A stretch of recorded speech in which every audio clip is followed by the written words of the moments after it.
ካልጋ ጀምሮ እስከ መደዋወል ከመደዋወል ጀምሮ አገባሻለሁ የሚል የማይፈጸም ቃል ኪዳን ሁሉ በመካከላቸው አለ በዘማሪውና በልጅቷ መካከል።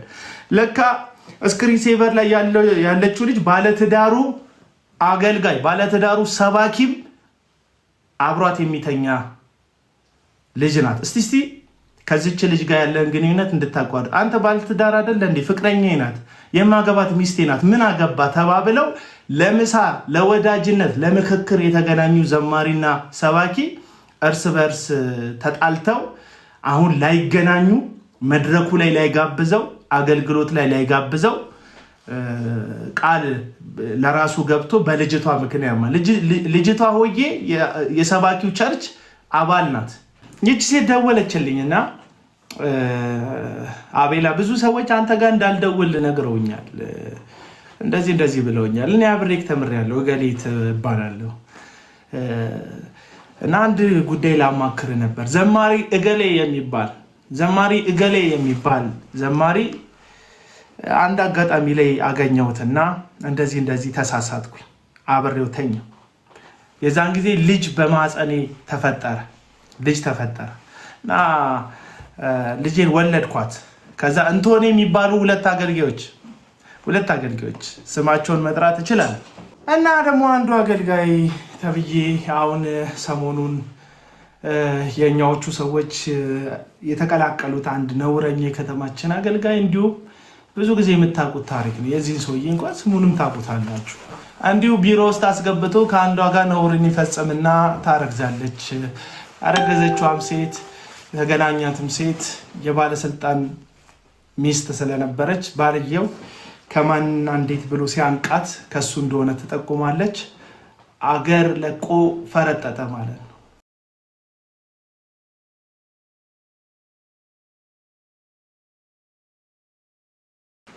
ሰላም ለእናንተ ይሁን። እንዴት ናችሁ ወገኖችና አንድ ማነው ዳንኤል ይልማን ፕሮፋይል ያደረገ ወገን ምን አለ? መጀመሪያም ከኛ አልነበሩም እና ስለዚህ ከኛ ወጡ የሚል ጥቅስ ለጠፈና አንድ የኦርቶዶክስ መዝሙር ስለከፈትኩ ነው። ብዙ አልጨነቅም አንዳንድ ሰዎችን ለማብራራት፣ ምክንያቱም ያን ያህል እንትን አይልም። ብዙ መዝሙር ሰሚ አይደለሁም፣ እውነቱን ለመናገር ሰሚ አይደለሁም፣ መዝሙር ሰሚ አይደለሁም። አሁን የኤአይ መዝሙር ይሻለኛል፣ እየገረበ የሚዘምር። ቢያንስ ኤአይ የሚባለው ነገር ኃጢአተኛ ወይም ጻድቅ የምትለው ነገር አይደለም፣ ሲስተም ነው። የእንትን ጉዳይ አይደለም፣ የትክክልና የስህተት ጉዳይ አይደለም። እንዴት እንደሆነ አላውቅም። ባለወረፋ ሆነን እኛ ቤት ነገሩ ካልገባ በስተቀር ነገሮች ሲምፕል መስለው የሚታዩን ሰዎች ነግበኔ የሚባል ነገር አለ። አበሻ ነግበኔ ይላል። አንዳንድ ጊዜ ጎረቤት ሌባ ሲገባ ተባብረክ የምታባረው ወይም ሌባውን ለመያዝ የምትጥረው እዛ ሰፈር ይሰረቃል፣ ለመሰረቅ ምቹ ነው ከተባለ ቀጥለው የሚዘሉት ያንተ ግቢ ስለሆነ ነው። አብረክ የጎረቤትን ግቢ የምትጠብቀው ተደጋግፎ የተሰራ በተለይ የአዲስ አበባ ቤቶች ውስጥ ቃጠሎ ሲነሳ ሮጠ ውሃ ይዘ ለማጥፋት የምትሯሯጠው ያ ቤት ተቃጥሎ ሲያልቅ ጭሱ ወደ አንተ ቤት፣ እሳቱ ወደ አንተ ቤት መዛመቱ ስለማይቀር ነው። በቃ አንዳንድ ጊዜ ነግበኔ የሚባል ነገር አለ። እንዴት እንደሆነ አላውቅም። እግዚአብሔርን በማመን በጣም እግዚአብሔርን አምነዋለሁ። ስለ ዛሬ ብቻ ሳይሆን ከሞት በኋላ ስላለ ህይወት እናምነዋለን። አይ ቲንክ ሁላችን ኦርቶዶክሱን፣ ካቶሊኩን፣ ፕሮቴስታንቱን እግዚአብሔርን ያመንከው ነገ ስለሚቀጥለው ህይወት ነው። አንዳችንም ደርሰን ተመልሰን አናውቅም። ደርሳችሁ ተመልሳችሁ የምታውቁ ሰዎች ካላችሁ አስገባችሁና ታሪኩን ትነግሩናላችሁ። ሁላችንም ከሞት በኋላ ምን እንደሆነ አናውቅም። ግን ልክ ከሞት በኋላ ያለውን ህይወት ከ700 ዓመት ከትንቢቱ 700 ዓመት በፊት ከድንግል እወለዳለሁ ብሎ ደግሞ ተወልዶ የሞተልን ጌታ በመጽሐፍ ቅዱስ ብቻ ሳይሆን በዘመኑ በነበሩ አይሁዳዊና የግሪካዊ ታሪክ ጸሐፊዎች ስሙ የተጠቀሰ በታሪክም በመጽሐፍም የተመሰከረለት መድኃኒታችን ጌታችን ኢየሱስ ክርስቶስ ያለውን ስለፈጸመ በነቢያቱ እንደተናገረው ደግሞ ዳግም ስለሚመጣ ደግሞ ከሞት በኋላ ያለው እውነት ህይወት ስላለ ማለት ነው እርግጠኛ ሆነን እግዚአብሔርን ልጅ ኢየሱስ የምንከተለው እንጂ ማናችንም ከሞት በኋላ ሄደን ያየነው ነገር የለም። በእምነት ነው የምንንቀሳቀሰው። አይደለም ከሞት በኋላ ቀርቶ የምንሳፈረው ባስ ሹፌሩ መንጃ ፍቃድ ይኖረው አይኖረው ለማጂውን አይሁን ዛሬ ገና መንዳት ይጀምር አይጀምር አናቅም፣ ግን በእምነት እንሳፈራለን። ካፒቴኑ ራሱን ከማስተዋወቁ ባለፈ ያላየነው ካፒቴን ነው ከቦታ ቦታ በአውሮፕላን የሚያጓጉዘንና ይህ የእምነት ጉዳይ ነው እና እምነታችን እዚህ ደረጃ ነው። ለምን እንደሆነ አላቅም። አንዳንድ ሰዎች የሆነ ቦታ የያዙትን አቋም ይዞ መጥተው የሚናገሩት እዚህ ቦታ ላይ ለምሳሌ እስካሁን ምንም ማውራት አልጀመርኩም፣ ግን ስድብ ጀምራችኋል። እናንተ ስድብ ጀምራችኋል። ይድፋ ትላላችሁ፣ በገደሌ ትላላችሁ፣ ለጊፍት ብላ ነው ትላላችሁ። እዚህ ጋር ላይ እንኳን የጊፍት እንትን አላስቀመጥኩም። ለምሳሌ የሆነ ማሸማቀቂያ ትፈልጋላችሁ፣ በጣም ነው የምትፈልጉት። የዚህ ሁሉ ደግሞ ግቡ ምንድነው? አፍ ማዘጋት ነው። ከዚህ በፊት እንደነበራችሁ ተሞክሮ አይታችኋል። በዘማሪ እንትና ጊዜ አውታሩ ጊዜ ለዛ ቃርቃር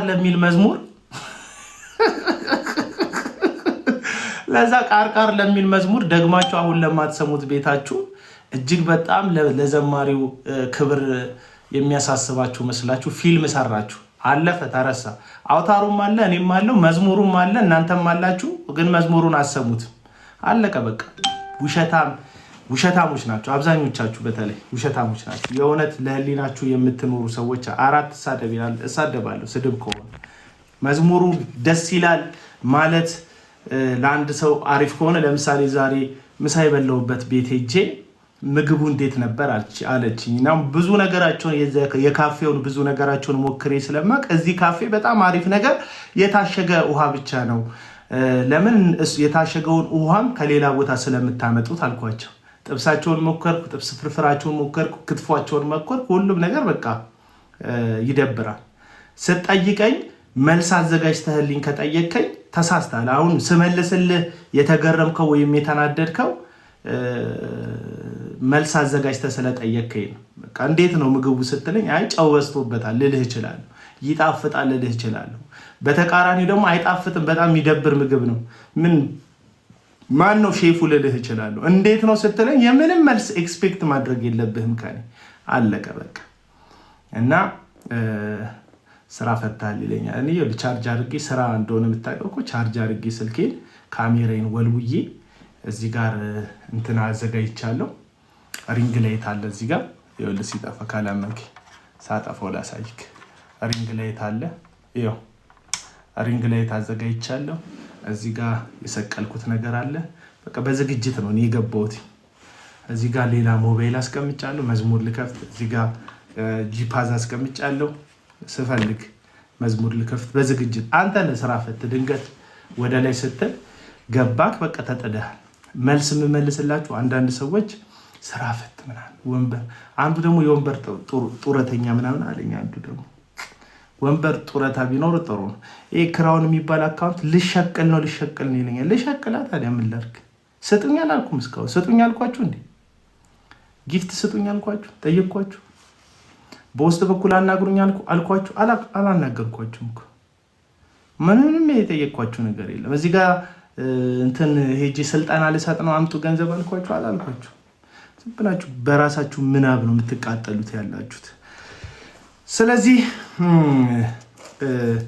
ቀደም የነበርኩበት ቦታ ላይቭን ደግሜ ስመለከተው ድምፅ በደንብ አይሰማም ነበር፣ ረብሻ ነበር እና አንዳንድ ነገር ለመድገም ነው የመጣሁት። ዘዳግም የሚባል እንትን ልሰራ ነው የመጣሁት።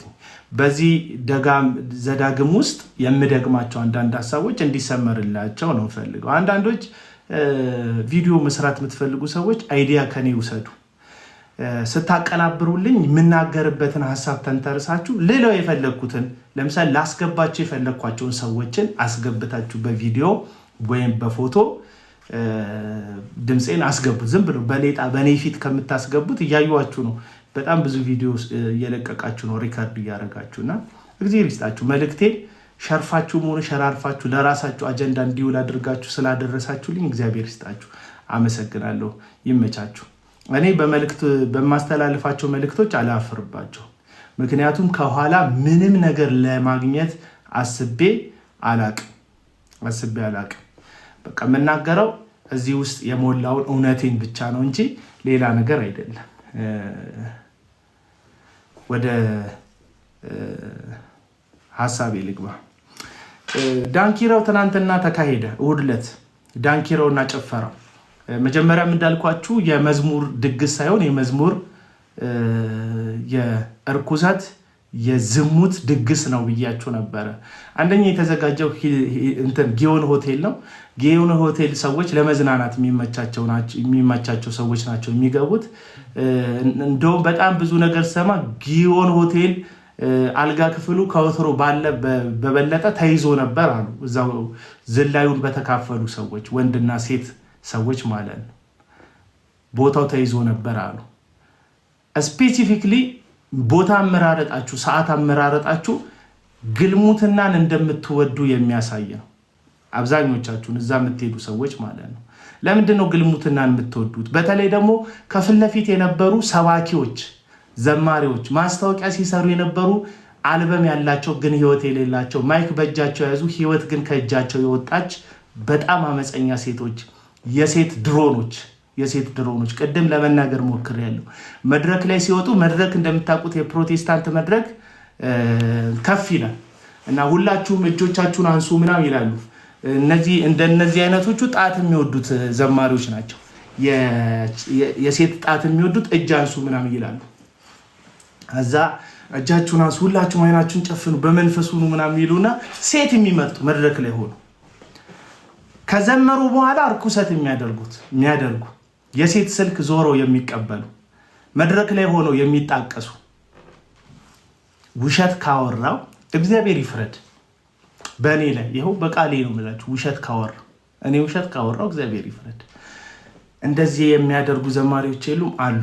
ሴት ሼር የሚደራረጉ በጣም ምርጥ ናት እሷን ለአንተ አቀብላለሁ የሚሉ የአርሰናል ወይም የማንቸስተር ተጫዋቾች በጠላት ክልል ላይ ኳስ ለቡድን አጋራቸው እንደሚያቀብሉት ሴት ለሌላ ዘማሪ የሚያቀብሉ አንድ የምታውቁት ዘማሪና አንድ የምታውቁት ሰባኪ፣ በጣም ታዋቂ የሆነ ሰባኪ አንድ ቀን ምሳሌ ገባበዙ ካፌ ገቡ እና ካፌ ገብተው በምን ተጣሉ መሰሏችሁ? አንዲት ሴት የዘማሪው ስክሪን ሴቨር ላይ፣ ዘማሪው ላጤ ነው፣ ሰባኪው ደግሞ ባለትዳር። እስቲ ስልኩ ሲጠራ ለሁለት ሼር የሚያደርጓት ሴት ስልኩ ላይ ስክሪን ሴቨር ሆና አለች። በእርግጥ እዚህ ላይ የኔ ላይ ስክሪን ሴቨር የለም የምጠቀምበት። አሁን ላይ የገባውበት ስልክ ግን እንጠቀም ስልኬ ላይ የልጆቼ ፎቶ አለ፣ የሁለት ልጆቼ ፎቶ አለ እና ሰዎች የሚወዱትን ሰው ስክሪን ሴቨር ያደርጋሉ። አብዛኞቹን ሰዎች አንዳንድ ወንዶች አሉ ጤነኛ ያልሆኑ ወንዶች እንዲህ ብለው ራሳቸውን ስክሪን ሴቨር የሚያደርጉ። ይሻላል የሆነ እባብና አንበሳ ስክሪን ሴቨር ከምታረግ ራስን ብታረግ አይከፋል። እና ድንገት ዘማሪው ያደረገው የፍቅር ግንኙነት ሚስት እንዳለው እያወቀች መኝታው ድረስ እሱ መድረክ ላይ ያገለግላታል፣ እሷ ደግሞ መኝታ ቤት ውስጥ ታገለግለዋለች። በቃ እርስ በርስ ይገላገላሉ። እሷ ራቁቷን ታገለግለዋለች፣ እሱ ሱፍ ለብሶ ያገለግላታል። አለቀ። ውሸት ነው ወይ ነው ጥያቄ። ውሸት ነው ወይ? ባለፈው እዚህ የአዝማሪው የዝሙትና የርኩሰት ኮንሰርት ላይ ከፊት ለፊት ከተገኙ ታዋቂ አገልጋዮች መካከል አንደኛው ቤተክርስቲያኑን ሲበጠበጥ፣ ሚስቱን ሲደበድብ፣ ሚስቱን በቦክስ የሚነርት፣ ሚስቱን ጸጉሯን ይዞ በሰው ፊት በጥፊ የሚያጮል፣ ሚስቱ ባለችበት ሴት ልጅ ጭኑ ላይ አድርጎ ልክ መንፈሳዊ ልጆቼ ናቸው እያለ የሚያጫውት የሚያሽኮረምም፣ በፊት ለፊት ሚስት ባላገባ ኖሮ አገባሻለሁ እያለ ምዕመን ውስጥ ያሉ ቀያይና ቆንጆ የመሰሉትን ሴቶች ሁሉ ወሲባዊ በሆነ መንገድ የሚያማልል ግን ራሱን ሰባኪ፣ ራሱን አገልጋይ፣ ራሱን ነፃ አውጪ አድርጎ የሚሰብክ ሰባኪ ነበር የተሰበሰበው። ሌላኛው ደግሞ ሚስቱን የካደ ነው። ሚስቱን የካደ 2 ልጅ የወለደችለትን ሚስቱን ክዶ ቦሌ መሽታ ቤት ፔኒሲዮን እጅ ከፍንጅ የተያዘ ዘማሪ ነኝ የሚል ዩቲዩባችሁ ላይ ኔክስት የሚል መዝሙር ሲመጣ ታዩታላችሁ። ሰውዬው ይዘምራል። ተውፍታ በቃ ይላል፣ አንፈታም ሃሜቶሎጂ ይላል። አያ ምናምን እንደዚህ አይነት ፌክ አካውንቶች እንትና አባሯቸው። እሺ ይሄ የመቸኝ የጴንጤ በራስ አካውንትና እና እስቲ ፌስ አድርግ አውቃቸዋለሁ እኮ ባለ ፌክ አካውንቶች በራስ ልክ እንደዚህ ፊት ለፊት ና እኔ ለምሳሌ አሁን ፌክ አካውንት አለኝ። ፌክ አካውንት የምፈልገው ሰው ጋር ገብቼ ቁጭ ብዬ እሰማለሁ። አልጽፍለትም እያልኩ አልጽፍም። በቃ ቁጭ ብዬ እሰማለሁ እንዳለው ሳያቅ አሁንም ራሱ እንዳለው በቃ አሁንም ነገ ፌክ አካውንት አለኝ፣ ይከታተልሃለሁ፣ እሰማሃለሁ ስፈልግ መጥቼ አለኝ። ግን የምሳደብበት አይደለም። አህያ ምናምን ብለህ እንደ ፌክ አካውንት ታወጣለህ? አህያ ምናምን ብለህ እና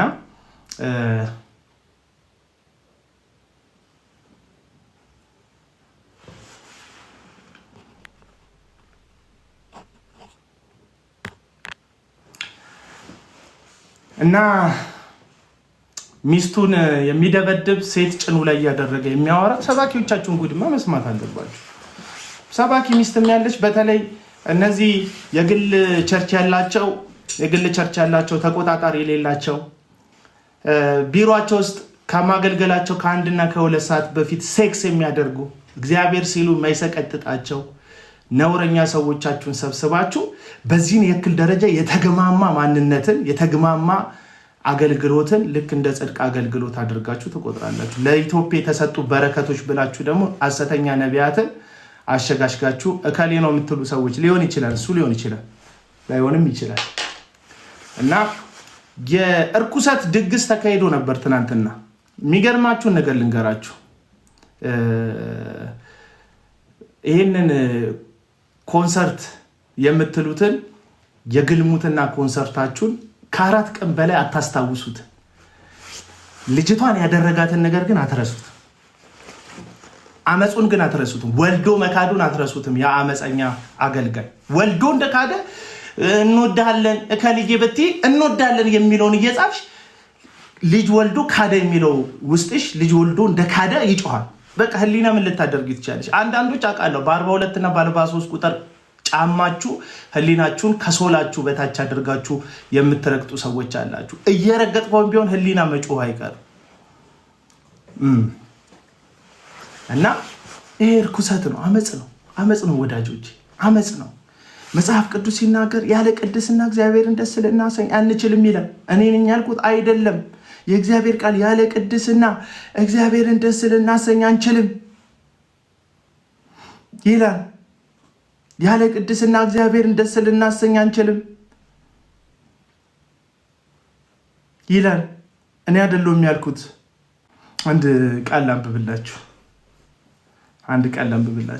አንደኛ ተሰሎንቄ መጽሐፍ ምዕራፍ 2 ቁጥር 10 ሐዋርያ ቅዱስ ጳውሎስ በእናንተ ዘንድ በምታምኑ ዘንድ በእንዴት ያለ ቅድስናና ጽድቅ ነቀፋም በሌለበት ኑሮ እንደሄድን እናንተ እና እግዚአብሔር ምስክሮች ናችሁ።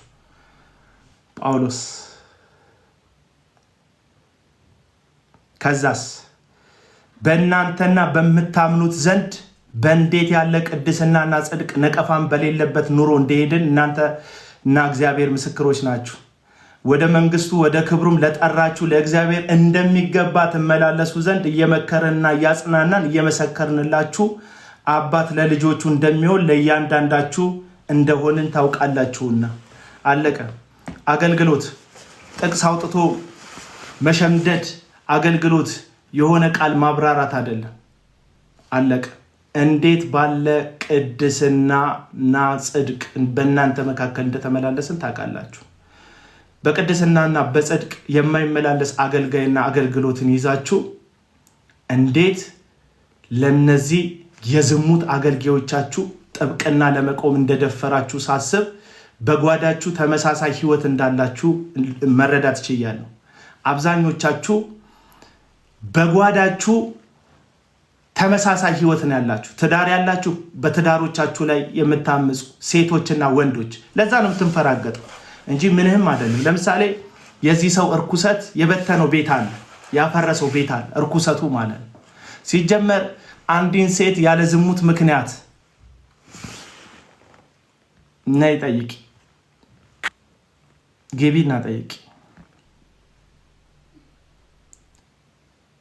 እንዴት አወቅ ይላል። እንዴት አመሸህ አቤል? ሰላም ናችሁ? እንዴት ነሽ? እግዚአብሔር ይመስገን። እኔ ምንድነው ጥያቄ ሆኖብኝ ነው የምትለውን አዳምጣለሁ፣ ግን አሁን ዳጊ ላይ በተናገርከው ነገርና ሰሞኑን በምታቀርበው ነገር የመደገፍና የመቃወም ላይ ሳልሆን ጥያቄ ግን አንድ ሰው ግን ይቅርታ ቢላሁን ምህረት ከእግዚአብሔር ዘንድ ቢጠይቅ ተመለሰ አይደለም የሚባለው? አያገለግልም? አሁን እኔ በማጠፋቸው ጥፋቶች አሉ፣ ንስሐ ገባለሁ፣ ጌታ እጁን ዘርግቶ ይቀበላችኋል ይባላል። ነውም ደግሞ እንደዛ ነው። በንስሐ እንመለሳለን አይደለ? ስንወድቅ እንነሳለን። አልገባኝምና እስቲ አስረዳኝ። ትችላለህ ወይ ማስረዳት? ማለት እኔ አልገባኝም፣ የምሬን ነው። ይሄ ሰውዬ ንስሐ ገብቶ ቢሆን የምትለውን ኦኬ ተቀበልኩኝ። በዚህ ያህል ድፍረት መቼም ይሄንን አደባባይ ወጥቶ ይሄንን ኮንሰርት ተዘጋጅቶ ሲያገለግል ንስሐ ሳይገባ ነው ብለህ ታስባለህ? ንስሐ አገባብ አይነት ይኖረዋል ወይ? እንደዚህ አደባባይ ወጥቶ ነው የሚገባው ወይስ ምንድን ነው? እኔ ልረዳ አልቻልኩኝም እና እስቲ ለእኔ ንገረኝ። ይሄንን ልታስረዳኝ ትችላለህ?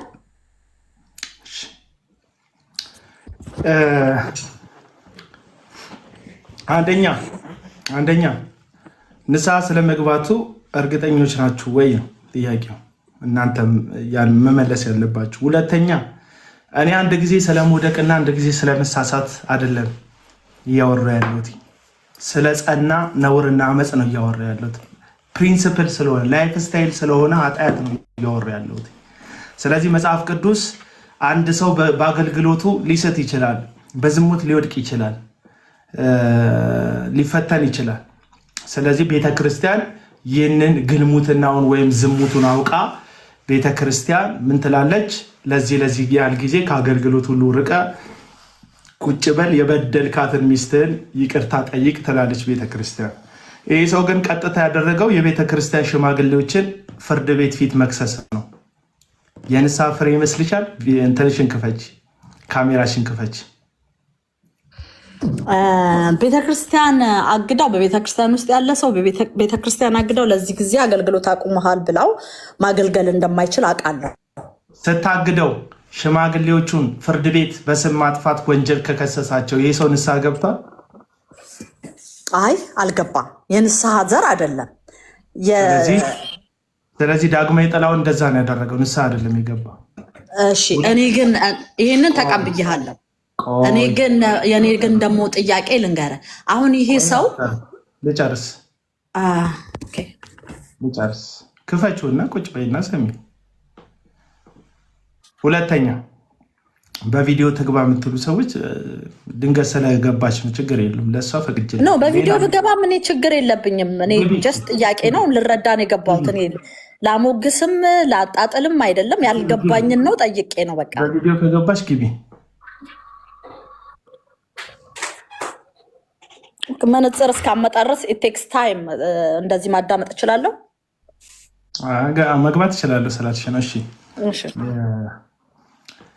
ሁለተኛው ነገር አዎ መረጃ ለምትሉ ሰዎች ነገርኳችሁ እኮ። እኔ አቤል አቡና የተናገርኩትን ነገር ያለ ማስረጃ አላወራም። አንደኛ ከባለቤቱ የሰማሁትን ትክክለኛ ኢንፎርሜሽን ነው ማወራላችሁ። ሁለተኛ ከሽማግሌዎቹ የሰማሁትን ነው፣ በጊዜው ሽማግሌ ከነበሩ ሰዎች። በሶስተኛ ደረጃ የቤተ ክርስቲያኑ ጉዳይ ላይ ሽምግልና ተቀምጠው ከነበሩ ሰዎች የሰማሁትን ነው ማወራላችሁ፣ በዚህም በዛም በኩል ማለት ነው። ይሄ ትክክለኛ ምንጩ የታወቀ መረጃ ነው ማወራው እንጂ ዝም ብዬ በዛ ልማድም የምቀባጠርም ልጅ አይደለሁም። ሲቀጥል ውሸት የምትሉ ከሆነ ችግር የለም። ሳር ቤት ሙሉ ወንጌል እኮ አለች። ለምን ሙሉ ወንጌል አያገለግልም? ለምሳሌ ቀድሜ ስናገር ሰምተሻል አይደል? ከሐረር አማኑኤሎች አናገለግልም ከዳግማዊ ጥላሁን ጋር ብለው ፕሮግራሙ ሰርዘውታል ብያለሁ። ሰምተሻል? አዎ ሰምቻለሁ። አገልግለዋል? አላገለገሉም። ለምን አላገለገሉ?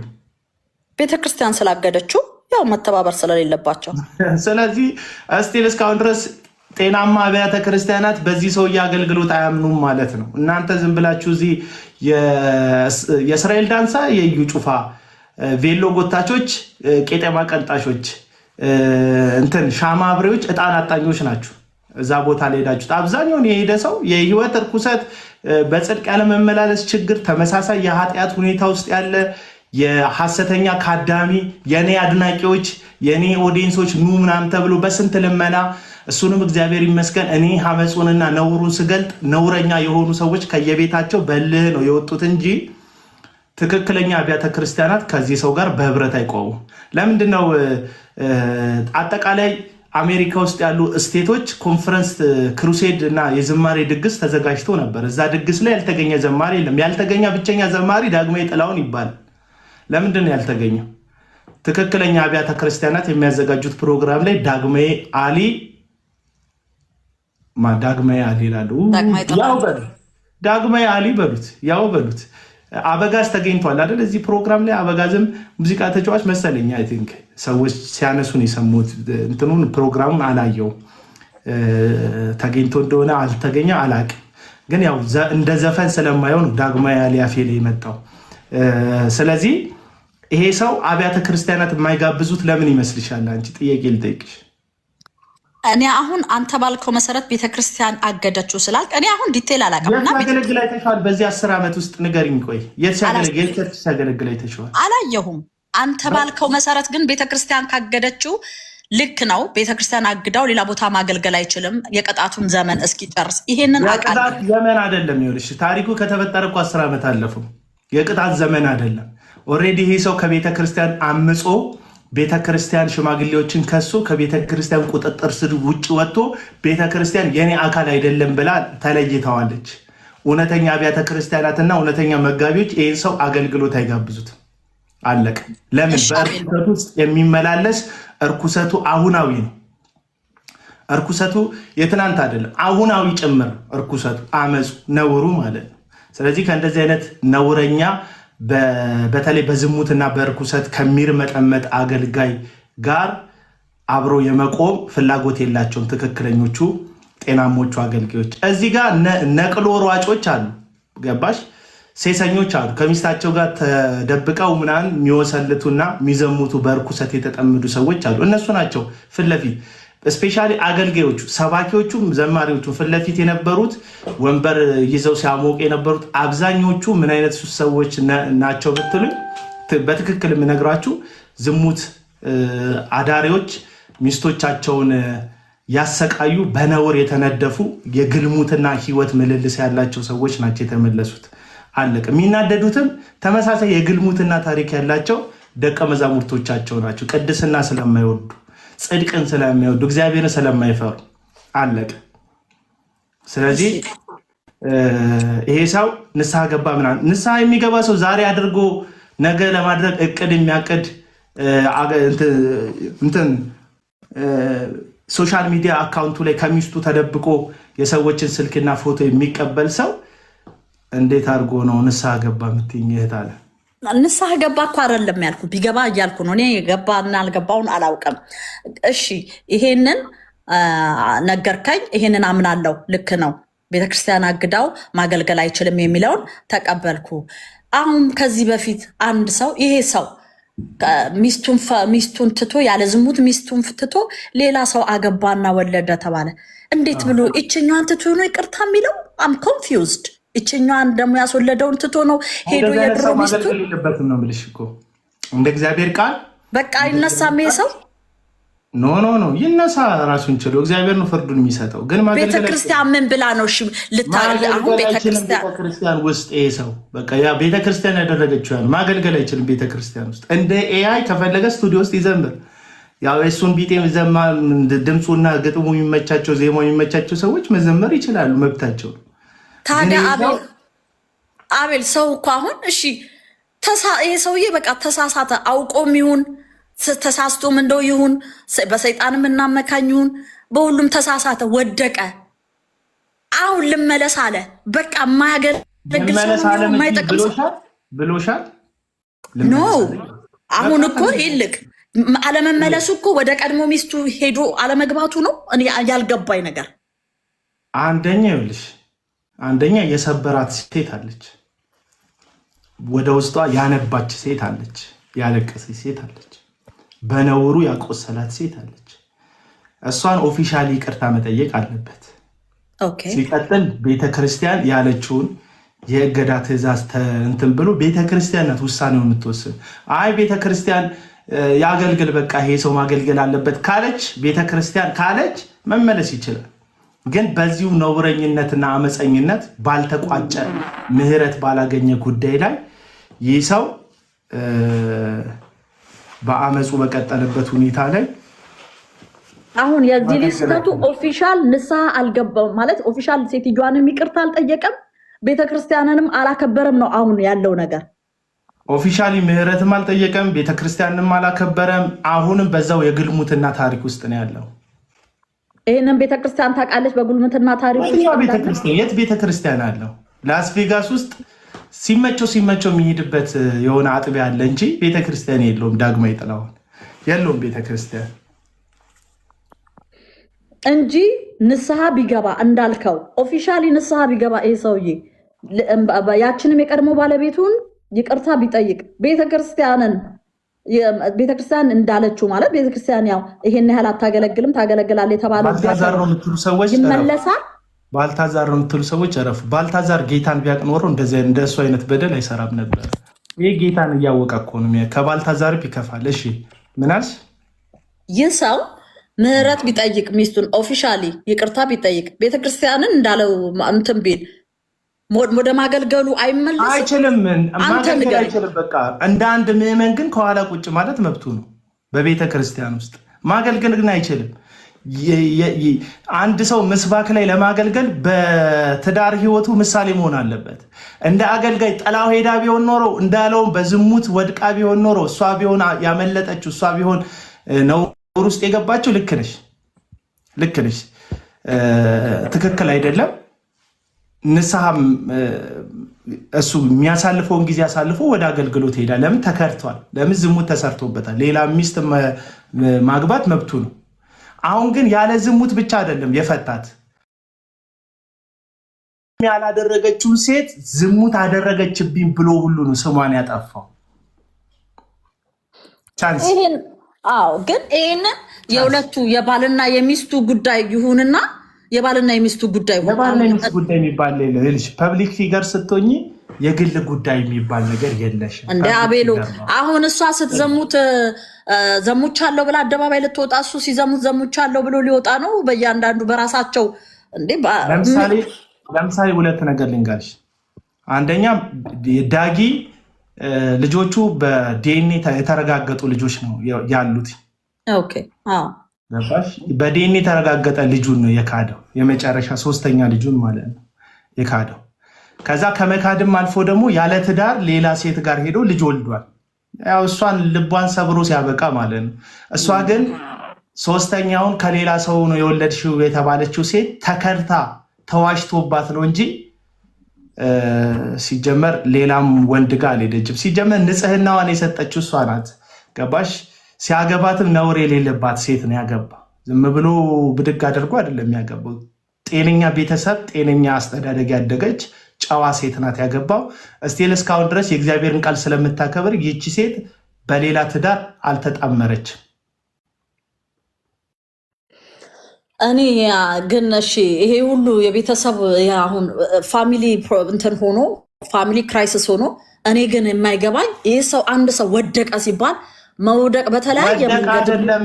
ስለወደቀ ሰው አይደለም እና አመፅ አደረገ። በቃ በእግዚአብሔር ቤት ሆኖ ኃጢአቱን ቀጠለበት። ይኸውልሽ የወደቀ ሰውና የሚጥል ሰው የተለያየ ነው።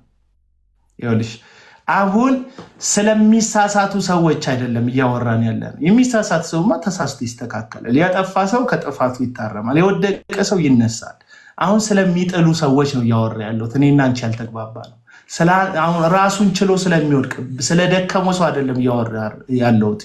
ሰውን እያደከሙ ስላሉ ቤተክርስቲያኖችን ሰዎችን እየጎተቱ ወደ እርኩሰታቸው እየሳቡ ስላሉ ሰባኪዎች ስላሉ ዘማሪዎች ዝናቸውን አልበማቸውን ተጠቅመው ስማቸውን ተጠቅመው በተለይ ቲኔጀር የሆኑ ህፃናት ሴቶችን የቸርች ውስጥ ያሉ ሴቶችን የሚያስነውሩ ገባሽ? ራቁት ፎቶ የሚይዙ የሴቶቹ ከዛ አንድ ነገር ብትይ እለቃለሁ የሚሉ በጣም አደገኛ ነውረኛ ሰዎች ናቸው ቸርች ውስጥ የተሰገሰጉት። በጣም አደገኛ ሰዎች እና አሁን እናንተ አለ እዚህ ቲክቶክ ላይ እንትንሽን ላክሽ ምናምን ላክሽ ቴሌግራም ላይ ያሰጣልሻለሁና የሚባባሉ መንፈሳዊ ያልሆኑ በዘፈን ሙዚቃ የሚሰሩ የራሳቸውን ዓለም የሚኖሩ ትንሽዬ ምግብ ሲበሉ ትልቅ መስሏቸው ቪዲዮ እየቀረጹ የሚገሸላለጡ ሂልተን ሆቴል ሲገቡ ሸራተን ሲገቡ በጣም ብርቅ ሆኖባቸው ቪዲዮ የሚቀራረጹ ቲክቶከሮች ናቸው እናንተ የሚገርሟችሁ እዚህ ሚዲያ ላይ ያላችሁ ሰዎች አልበም ያላቸው በጽድቅንን የሚኖሩ የሚመስሉ በጣም ሰዎችን ዲሲቭ የሚያደርጉ የሚያጠምዱ ልክ በጭቃ ውስጥ እንዳሉ እሾኮች ሰዎችን ተደብቀው የሚወጉ ሲታዩ ሁልጊዜ ዩቲዩብ ስከፍች እጃቸውን ዘርግተው ያሉ ጌታን የሚያውቁ የእግዚአብሔር ዙፋን ላይ በጣም የተጠጉ የሚመስሉ የጸሎት ህይወት ያላቸው የሚመስሉ ሰዎች ግን ሰውን እየጣሉ እያዘሙቱ ሴቶቹን እየተጠቀሙ የውሸት ቃል እየገቡ እያታለሉ ያሉ ሰዎች አሉ። ይህንን ስል ሴቶቹ በጣም ንጹህ ናቸው እነሱ ምንም አያውቁ ምናምን እያልኩ አይደለም። እነሱም የሚርመጠመጡትና የሚወድቁት እኔ ስለዚህ ሴት አይደለም። አብዛኞቹ ሴቶች ከዘማሪ ጋር ከሰባኪ ጋር የሚወድቁት የሚርመጠመጡት ዝና ስለሚፈልጉ ክብር ስለሚፈልጉ ብዙ ነገር ስለሚፈልጉ ነው የሚወድቁት ያሉት እና ይሄ ነው በአመፃው ስለቀጠለ ነው የምቃወመው እንጂ ንስሐ ቢገባና ቢመለስ አይደለም እያልከኝ ነው። ንስሐ ቢገባና ቢመለስ ጥሩ ምዕመን መሆን ይችላል፣ አገልጋይ መሆን አይችልም። ገባሽ? እሺ አቤል አመሰግናለሁ፣ ገብቶኛል። ለመሰለሽ አገልጋይ መሆን የማይችለው የተፈታቸዋን የሚያገባ ምን ይላል መጽሐፍ ቅዱስ? ፈት ነው አይደለም። የተፈታቸዋን የሚያገባ ምን ያደርጋል? ያመነዝራል ይላል። አንድ ሴት ስትፈታ የሚያገባት ሰውዬ አመንዝራ ነው የሚሆነው። የተፈታችውንም የሚያገባ አመንዝራ ነው የሚሆነው። ስለዚህ አሁን ይሄ ሰው ያለበት ላይፍ ስታይል ምን ይባላል? ቋሚ ምንዝርና ይባላል። ቋሚ ምንዝርና ውስጥ ነው ያለ። ኦኬ ኮንፊውዞኝ ያለው ያስረዳኸኝን ግን በከፊሉ ገብቶኛል። ይገባሻል፣ ቀስ እያለ ቻንስ ይገባሻል። በቃ እሺ፣ አመሰግናለሁ። ቴንክ ዩ ባይ። አንዳንዶቻችሁ ከከበዳችሁ ሲጀመር ላይቬ ከ18 ዓመት በታች የተከለከለ ነው። አትግቡ ነው። ይሄ ማለት አላቅም ማለት ስለሚሻል ነው። አላቅም ማለት ጥሩ ስለሆነ። አንቺ ግን አታውቂም የአገልጋዮችን ጉዳይ? አላውቅም አይደለም አቤል፣ ያለማወቅና የማወቅ ሳይሆን አሁን የገባ አንተ እንደዚህ አንድን ነገር ይዘህ በዚያ ህሉ ያልከው ከምን የተነሳ ነው? አሁን ስለ ምህረት እኔ ግራ ኮንፊውዝ የእውነቴን ነው አሁን ልጠይቅ የገባሁት ከልቤ ነው። እኔ ተቃዋሚም ደጋፊም ምንም እንደዚህ ሆኛ አይደለም የማወራለህ። የምቀበልህን በአገልግሎትህ የምቀበልሃለህ የምቃወምሃለህ። ፐርፌክት ነህ እያልኩኝ አይደለም። አሁንም ቢሆን ግን ኖባዲ ኢዝ ፐርፌክት። ያለውን እውነቴን ነው የምነግርህ። ግን ይህ ሰው ተመልሶ የራሴ ጥያቄ ይህ ሰው የጨረሰ ቢሆን ከእግዚአብሔር ጋር አሁን ስለ ቤተክርስቲያን ባስረዳኸኝ ጋር አይ አግሪ 100%። ስለ ቤተክርስቲያን ያገደችው ምናምን ባልከው ነገር ላይ ተስማምቻለሁ። ግን ይህ ሰው ከሚስቱ ጋር ባለው ነገር በዝሙት ተያዘው የሁለቱ ነገር ነው ብዬ ስለማስብ ነው። ደርሶ ሌላ ሰው አዋቂ ሊሆንላቸው አይችልም ብዬ የኔ እንደ ራሴ እኔ ቤት ቢሆን ቢከሰት ብዬ ወይ ደግሞ የሆኑ ሰዎች ብዬ ሳስብ ከነሱ ይልቅ እኔ ያላቅላቸው እኔ የኔን ነው የምልህ። እኔም ደግሞ ልንገርሽ የማህበረሰቡ አንድ አካል ለምሳሌ ኢትዮጵያ ውስጥ የሚደረጉ አብዛኞቹ ፍቾች በአብዛኞቹ መዘጋጃ ቤት ውስጥ ያሉ አብዛኞቹ ፍቾች የክርስቲያኖች ፍቺ ይበዛል። ከክርስትናም ደግሞ የፕሮቴስታንቶች ፍቺ ይበዛል። ለዚህ ደግሞ ምሳሌ የሆኑ ያሉት አገልጋዮቻችን ናቸው። አብዛኞቹን አገልጋዮች 3 አልበም 2 ሚስት ነው ያላቸው፣ 4 አልበም 3 ሚስት ነው ያላቸው። አብዛኞቹ ዘማሪዎች አገልጋዮች ለሰው ምን እየሆኑ ነው? አንተ ግን መጽሐፍ ቅዱስ ጳውሎስ ሲናገር አንተ ግን ምሳሌ የሚሆንና የተፈተነ ራስህን አቅርብ ይለዋል ጢሞቴዎስን። ምን የሚሆን ምሳሌ የሚሆንና የተፈተነ ራስህን አቅርብ። አለቅ። ምሳሌ የሚሆን የተፈተነ ራስ ማለት ደግሞ በርኩሰት አሁን ሲምፕል ነው መፋታት ክርስትና ውስጥ። እኔ ይኸው እያልክ ያለሁት በመከራ ውስጥ እያለፋችሁ ያላችሁ ሴቶች አሁን ሚስትህን ልገል ጫፍ ደርሳ አብረሃት ኑር እያልኩ አይደለም። ግን እፈታለሁ ካልክ ከፈታ በነፃ ላጤ የሆነ ለእግዚአብሔር ታምነ ራስህን እንደ ከዚህ በኋላ ማግባት እንደማይችል አይነት ሰው በጽድቅ በንጽህና ኑር። መጽሐፍ ቅዱስ ነው ሁለት ማግባት በክርስትና የተከለከለ ነው ወገኖች። ሁለት ማግባት በክርስትና የተከለከለ ነው። ባልሽ አቢዩዝ የሚያደርግሽ ከሆነ የሚደበደብሽ ከሆነ ልክ እንደሞተችው እንደ ቀነኒ ህይወትሽን እስክታጭ ድረስ ቤትሽ ተቀመጪ፣ እዚህ ሰውዬ ጋር ለትዳር ታማኝ ሆኜ ልቀመጥ እያልኩ አይደለም። ከዛ ህይወት ብቻሽን መኖር ትችያለሽ እንደ አማራጭ ካየሽው። አለቀ በቃ። አሁን እየተሰቃያችሁ ያላችሁ ሰዎች እንዴት ፈታችሁ ምናምን አለን። በቃ በጣም ክሪቲካል የሆኑ ጉዳዮች አሉ። ህይወትሽን ከምታጭ ተለያይተሽ ልትኖር የምትችልበት አጋጣሚ ይኖራል። ግን ምን እያረግሽ ነው? ሌላስ ባል ግን ማግባት አትችይም። ባይብል ላይ ለእኛ የተስማማንን ጉዳይ መጨመር አንችልም። ሌላ ትዳር መመስረት አትችይም። ባሌ ደበደበኝ ኤክሰፕሽናል አይደለም። የሚደበድብ ባል ስለነበረሽ ፈተሽ ሌላ እንድታገቢ መጽሐፍ ቅዱስ አይናገርም። ከዛ ቤት መውጣት ግን ትችላለሽ። ህይወትሽን ለማቆየት ለልጆችሽ ለመኖር መብትሽን። ከዛ ቤት ውስጥ መውጣት ትችላለሽ። በቃ ትችላለሽ። ውጪ ግን ማግባት አትችይም። ሁለተኛ ትዳር ሁለተኛ ኮቨነንት የእግዚአብሔር አይደለም። እግዚአብሔር አንድ ኮቨነንት ነው የሚያውቀው። ለዚህ ነው ከማግባታችሁ በፊት ወጣቶች ከመሞካከር ወስኑ፣ አቅዱ። ከዚህ ሰው ጋር ብሆን ያዋጠኛል ወይ ብሉ። ሪል ማንነቱን እወቁ፣ የሰውየው የምታገቡትን ሰው። ከዛ በኋላ አግቡ። ትዳራችሁ በመውደቅ በመነሳት ይፈተናል፣ ይስተካከላል፣ የሆነ ነገር ይሆናል። ግን እንዲገልሽ የሚደርስ ጨቋኝ ባል እርገጠው ምናምን የሆነ ባል ከሆነ አብረሽ እንድትኖሪ እንትን አለልም። ሼፕ የሚደረግ የሚስተካከል ከሆነ እንትን ታያለሽ። እና አይም ሶሪ ሶስተኛ ትዳር ላይ ያላችሁ፣ ሁለተኛ ትዳር ላይ ያላችሁ አይም ሶሪ፣ እኔ ከተሳሳትኩ ታርሙኛላችሁ። አሁን ይሄንንም ሀሳብ ወስዳችሁ ይሄ ልጅ ጤነኛ አይደለም፣ ልክ አይደለም፣ የሚስተካከል ሀሳብ አለው ካላችሁ እንደ መጽሐፍ ቅዱስ ታስረዱኛላችሁ። አለቀ። ሌላው ግን ሁለተኛ ትዳር ሶስተኛ ትዳር ባይብሊካል አይደለም። እኔም እየደገፍኩ አይደለም፣ እንደሱ ደግፌ ያለው እያልኩ አይደለም። ግን ዋንስ ሀፕን ደግፌ ሌሎችን እያበረታታው ይሆናል እያልኩኝ እንደሱ አይነትም አመለካከትም የለኝም። እንደ እግዚአብሔር ቃልም እሱም አይፈቅድም። አንድ ነው። ግን ዋንስ አንድ ሰው ከወደቀ ምህረት የለም እላለሁ። ያ ሰው ንስሐ ካለካው ነገር የተነሳ እስከምን ድረስ እኔ እኮ መመለስ ማለት እኮ ይመለስ ምዕመን ይሁን፣ እሱንም ቤተክርስቲያን ነው የምትወስንለት። ማገልገል ግን አይችልም። ኦኬ ያንን ማገልገል አይችልም። ይህንን ቤተክርስቲያን እንደምታገል ማገልገል አይችልም ላይ እንደሚደረስ ስለማላቅ ነው። ሁለት ትዳር ሶስት ትዳር ይዛችሁ ያለ ዝሙት ሚስቶቻችሁን እየፈታችሁ ማገልገል አትችሉ። ሰላም። እሺ፣ አመሰግናለሁ። ገብቶኛል። የምታውቁት አንድ ታዋቂ ዘማሪ ያስረገዛል ልጅ እንደ አጋጣሚ ሆኖ ደግሞ አብራኝ የተማረች ልጅ ናት ያረገዘችለት እና ህመሙ በጣም የብዙ ሴቶችን ህይወት ያበላሸ ነው። ብዙ ሴቶችን ከመንገድ የቀጨ ነው። ሴቶቹ ትክክል ናቸው፣ ፐርፌክት ናቸው እያልኩ አይደለም። አትሊስት ግን ዘማሪ ስትሆን ሰባኪ ስትሆን በጣም በቃ ያምንሃል። ገባ? አገልጋይ ነው፣ እግዚአብሔርን ያውቃል፣ እግዚአብሔርን ይፈራል ብሎ ያምንሃል እና እግዚአብሔርን የምታቅ ከሆነ እግዚአብሔርን የምታምን የምታገለግል ከሆነ ደግሞ ሰዎች ምን ይሉሃል?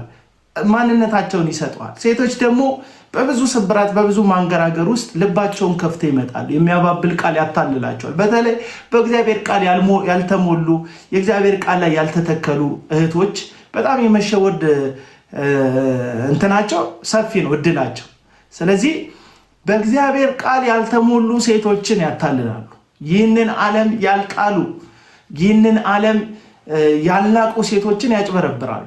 እና ይህቺ ሴት ምን እንደገጠማት፣ ይህቺ ሴት አሁን ላይ ምን እየሆነች እንዳለች ነግራቸዋለሁ። እና ዘማሪ ስለሆነ አልበም ስላለው ብቻ የ1990 ዘማሪ የ2000 ዘማሪ የ1980 ዘማሪ ስለሆነ አይመለከተንም። መዝሙሩን እንሰማዋለን።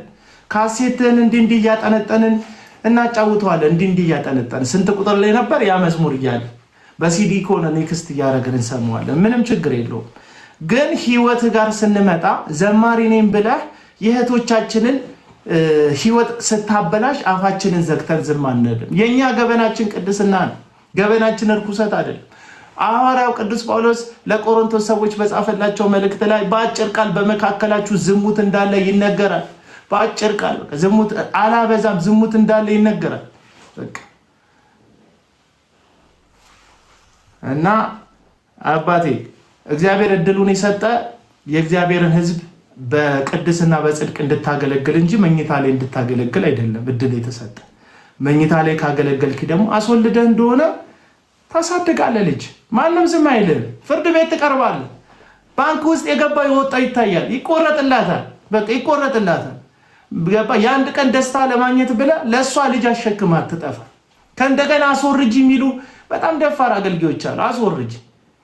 አስወርዱ የሚሉ አገልጋዮች መኝታ ውስጥ ያሳድራሉ፣ ከዛ ልጅ ያስወርዳሉ። ነፍስ መግደል እንደሆነ እንኳን እነዚህ ርህራሄ የላቸው። ከዛ 6ኛ ቁጥር አልበሜን ይላል። ከ6ኛ ቁጥር አልበሜ በፊት 6ኛ ያጠፋውን ነፍስ እግዚአብሔር ፊት ንስሐ ገባበት። አስወርጅ እያልክ ከዛችም ስትቀላምድ ወልደ 3-4 ሴት እንዲያወርዱ ያደረገው ጽንስ እያስወረድክ የምታገለግለው አንተ ከመድረክ መውረድ አለብህ። ጽንስ ማስወረድ አይደለም ያለብህ። አለቅ።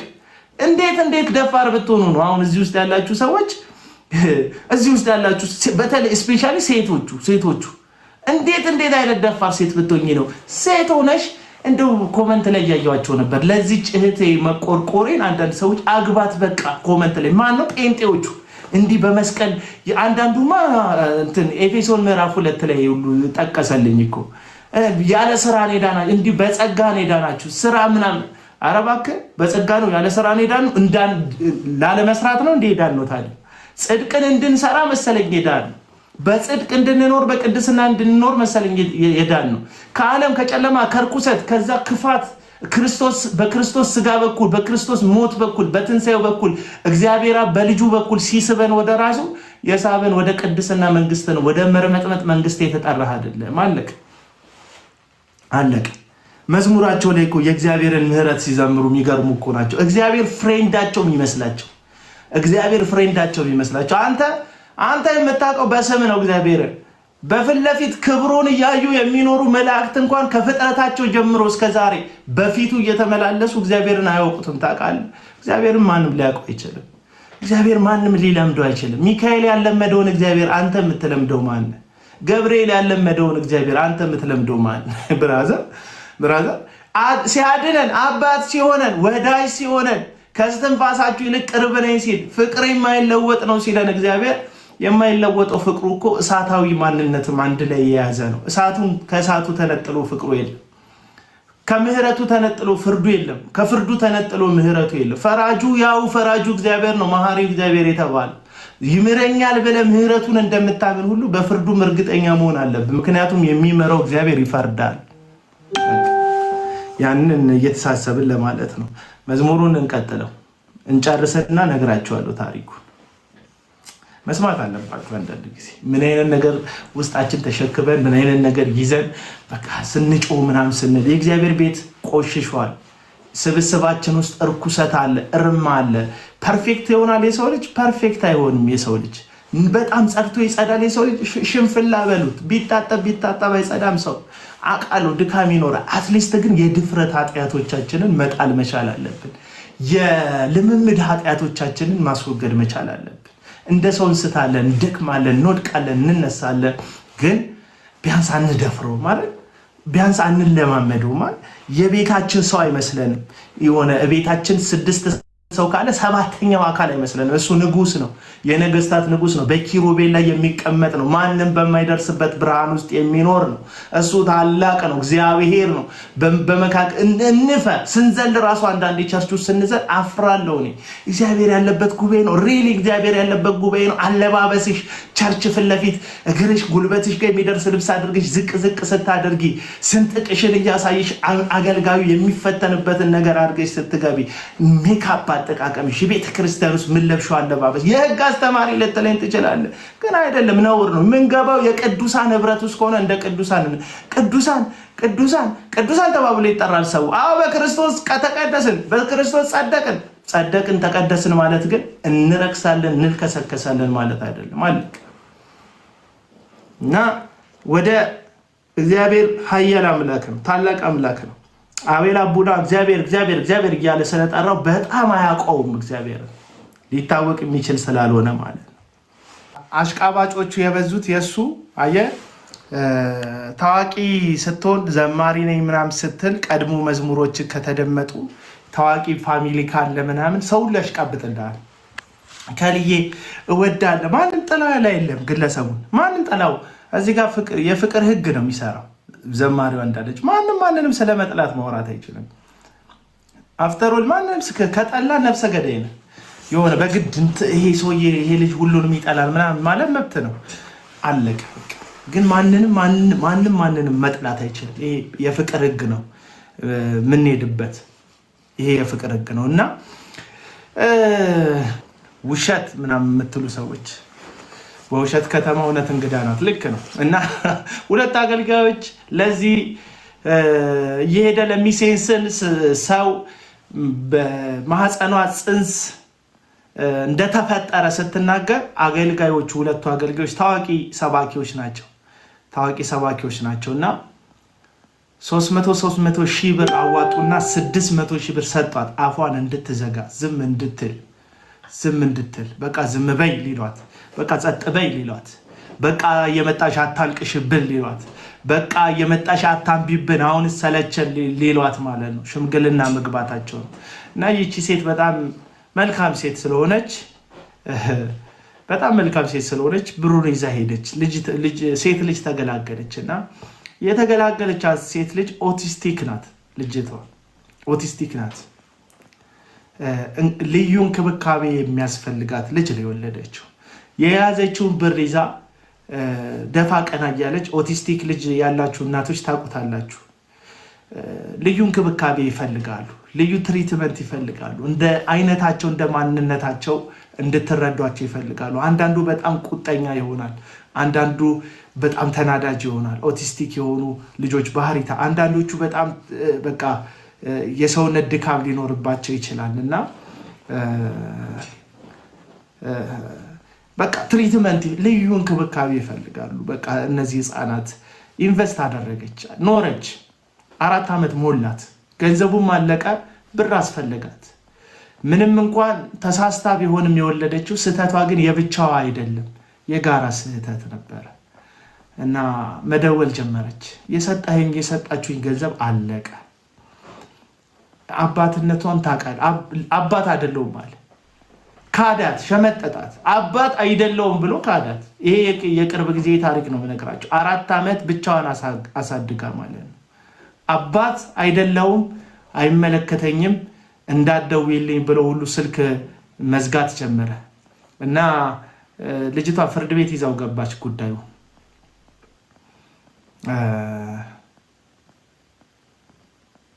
ከዛ እኔ ጋር የደወለችው ከዚህ ፍርድ ቤት ነገሩን ከጀመረች በኋላ ነው አቡና እንደዚህ ብሎኛል ዘማሪ ከሌ አንተ ፕሮግራም እንድሰራልኝ ይፈልጋሉ አለች ኖ እኔ ፕሮግራም እንዳልሰራልሽ ልጅሽ ነገ ከነጎዳ ሲያድግ ፕሮግራሙን ያየዋል የአባቱን ውድቀት ብቻ ሳይሆን የእናቱን መሸማቀቅ ያዩታል ዛሬ ነውርሽን ድካምሽን በጉያሽ ይዘሽ ደብቀሻል ፍርድ ቤቱን ውጤት ይሄና ፍርድ ቤት ላይ በዘመድ ሄደው በገንዘብ ሄደው በራሳቸው መንገድ ሄደው ፍርድን የሚያጣሙብሽ ከሆነ ችግር የለውም ሚዲያ ላይ ይዘን ወተን እናጋልጠዋለን ዘማሪውን ምክንያቱም የብቻሽ ጥፋት የብቻሽ ስህተት አይደለም የጋራ ስህተት ነው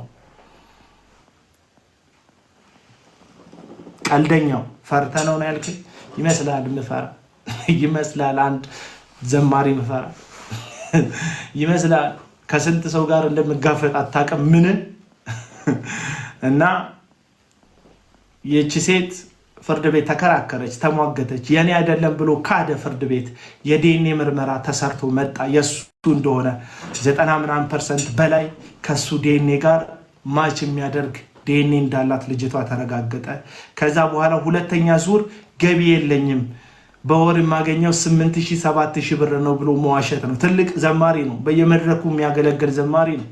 በየመድረኩ የሚጮህ ዘማሪ ነው። አልበም አለው። ቅርብ ጊዜ ራሱ እንደዚህኛው የዝሙት ድግስ የዝማሬ ድግስ አልሩም ያሁኑ ዳግማዊት ጥላሁን ያደረገውን ማለት ነው። እና ሌላ የዝሙት ድግስ አካሂዷል። ቅርብ ጊዜ ይሄው ዘማሪ የዝሙት ድግስ አካሂዷል።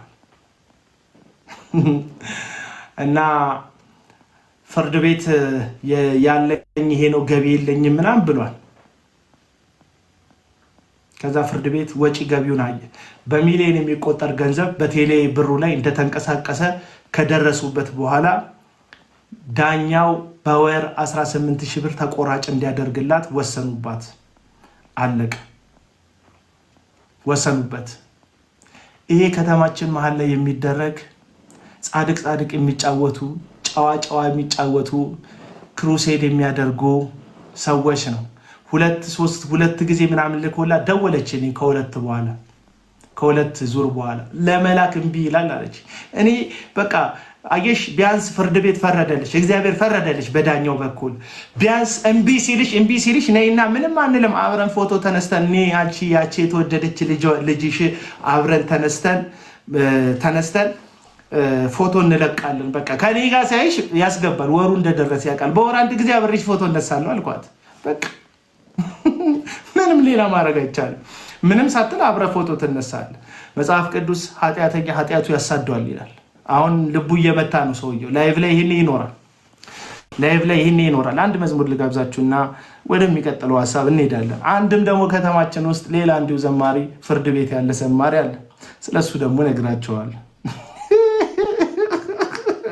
ደስ ብሎኝ አይደለም ምስቃው፣ አዝናለሁ፣ በጣም እሰበራለሁ። በጣም ምላሳችን የሚናገረ ይላል ዘማሪው። ህይወት ቢናገር ጥሩ ነው አይደል?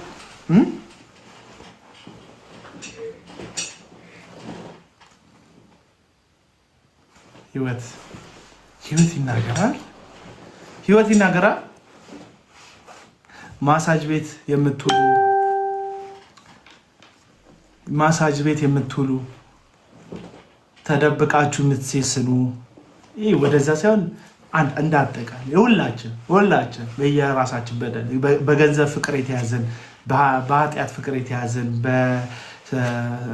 በሌላ እግዚአብሔር በማይከብርበት በየትኛውም ነገር የተያዘን ሰዎች እግዚአብሔር ፊት የተገለጠ መጽሐፍ ነው ህይወታችን። እና አዎ ይምራል፣ እግዚአብሔር ግን አይደፈርም። ይምራልና ይደፈራል፣ የተለያየ ታሪክ ነው።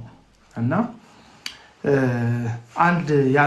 አንድ አገልጋይ አሁን ሰሞኑን ቡርንቡር ደግሞ የሚል አገልጋይ አለ። በቃ እዚህም እዛም እንዲሁ ቢሮአቸው እያስገቡ ከሴቶች ጋር ወሲባዊ ግንኙነት የሚያደርጉ ከአገልግሎት በፊት ወሲባዊ ግንኙነት አንዳንድ ሰው ይደብሯል። በቃ ይህንን እየሰማ እንዴት ሰው ጌታን ይቀበል ምናምን።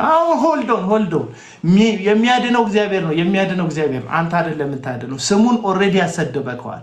ጫት ቤት ተደብቃችሁ ስትገቡ፣ ሺሻ ቤት ተደብቃችሁ ስትገቡ፣ ክለብ ተደብቃችሁ ኮፍያ አድርጋችሁ ስትገቡ እኛ አላየናችሁ። መጠጥ ቤት የማይሄድ ክርስቲያን አላያችሁ። ጋርዱ ግን አይተዋቸዋል። ያስተናገደች ልጅ ግን አይታለች። የሄደ ቢሾፍቱ ምናምን አልጋ ስትይዝ አልጋ የምታነጥፈዋ ልጅ ክርስቲያን ናት። በአንተ መዝሙርን ያደገችው፣ በአንተ ስብከትን ያደገችው ታውቃለች። ታይተሃል ነው የምልህ። እነዛ ሰዎች መልስ ይፈልጋሉ ለአንተ በዝባዛነት፣ ለአንተ ተልከስካሽነት መልስ ይፈልጋሉ። መጀመሪያ ያንን እንጨርስ። በቃ የተርመጠመጥነውን እንትን ያልነውን እንጨርስ ከማይኩ በፊት ምናምን። አትሊስት እኔ አሁን ያኛው አዝማሪው ያውን የዝሙቱን ድግስ ያካሄደውን አዝማሪ አትሊስት ባለፈው ወጥቶ ምንም ነገር እንደማያውቅ ምንም ነገር እንዳልሰራ የሴት እንባ እንደሌለበት እህታችን ተበድላ ምናምን እህታችን ተነክታ ምናምን ጴሪሪን ባራራ ምናምን ይሁት እስቲ ይሄ ጫቱን ይሁት ፌስታሉን ይሁት ምናምን ሲል ምንም የሌለባት ነገር ነው የሚመስለው። በቃ ራሱ ንጹህ እንደሆነ ራሱ ፐርፌክት እንደሆነ ምናምን ሲያወራ ማለት ነው። ብራዘር ብዙ ነገር እናውቃለን፣ ብንናገር እናልቃለን ብሏል ሰውዬው። ብዙ ነገር እናውቃለን እና መጀመሪያ ጌታ ዝላይክን ሳይሆን ህይወትክን ነው ይፈልገው። አልጋ ላይም ዘለ መድረክ ላይም ዘለ እንዴት ነው የሚቻለው? እንዴት ነው የሚቻለው? እና የኛው ደግሞ ሰሞኑን በጣም ማስታወቂያ እየሰራ ነበር። የዚህኛውን አዝማሪ የዝሙት ድግስ እንትን እያደረገ ነበር፣ እያስተዋወቀ ነበር። አሁን እሱም ፍርድ ቤት ኬዝ አለ። የፍርድ ቤት ኬዝ ስላልተወሰነ ምንም አላችሁ። ልጅ አስወልዶ እሱም አረዳም ብሏል። ይሄኛው ደግሞ ይብስ ብሎ ልጅ ማስወለድ ብቻ አይደለም፣ አብራው ትኖር የነበረች ይሄንን ጉዱን ተሸክማ አብራው ትኖር የነበረች ሚስቱን ፈቶ ሌላ ሴት ጋር ነው ያለው። ሲሪየስሊ ከሴት ጋር ስትቀጥሩት ሁሉ ከሌላ ሴት ጋር ይመጣል ከመለማመዱ የተነሳ። አሁን እሱም ፍርድ ቤት ነው ያለው። ጉሮሮን ይዞ ፍርድ ቤት ለልጅቷ ምን ያስከፍለዋል? ለምታሳድግበት ያስከፍለዋል።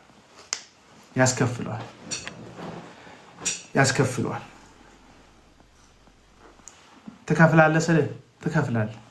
አሁንም ልንገራችሁ፣ ሼም ይዟችሁ አፈራችሁ አርግዛችሁ የማንንም ልጅ ደብቃችሁ አንድም ደግሞ አላሉ እዚህ የደረሰኝ ኢንፎርሜሽን አጣርቻ ደርሳችኋለሁ። አንድም አላሉ እንዲህ በጣም አገልጋይ ከመሆኑ በፊት እንዲህ ታዋቂ ከመሆኑ በፊት ሰራተኛቸውን አስነውሮ አስረግዟት ሰራተኛቸውን ሰራተኛዋ ሞታለች በድህነት እናትየው ከቤት አስወጥታ አባራት ማለት ነው። ሞታለች ሰራተኛይቱ። ግን ሻሸመኔ የሚገኝ አንድ የህፃናት ማሳደጊያ ድርጅት ውስጥ አለች ልጁ። አንድ ቀን ሄዶ ጠይቋት አያውቅም። ሚሊዮነር ነው። በሚሊዮን የሚቆጠር መኪና ነው የሚነዳው። ከሰራተኛ ነው የተወለደችው። ሰራተኛዋን ተገናኝቶ ቤት ውስጥ ያለች ሰራተኛ አሁን የሱ ልጅ ማደጎ ውስጥ ነው ያለችው። ለእሱ አይደለም ለብዙ ሰዎች የሚተርፍ ገንዘብ ከምዕመናን ከቅዱሳን ዘርፏል። ይሄ አገልጋይ በጣም ታዋቂ ነው።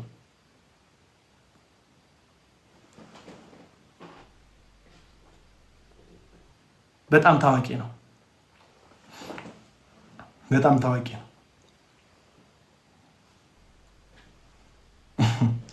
አንድ መዝሙር ልጋብዛችሁ። አታስመሰል ምናምን፣ በተለይ ጎስፕል ሲንገር ምናምን የሚባል ስም ያላቸው ሰዎች እንዴት እንደሚናደዱ፣ ፕሮፌት የሚል ስም ያላቸው ልጆች እዋቸው በጣም ነው የሚናደዱት እኔ ስናገር። እና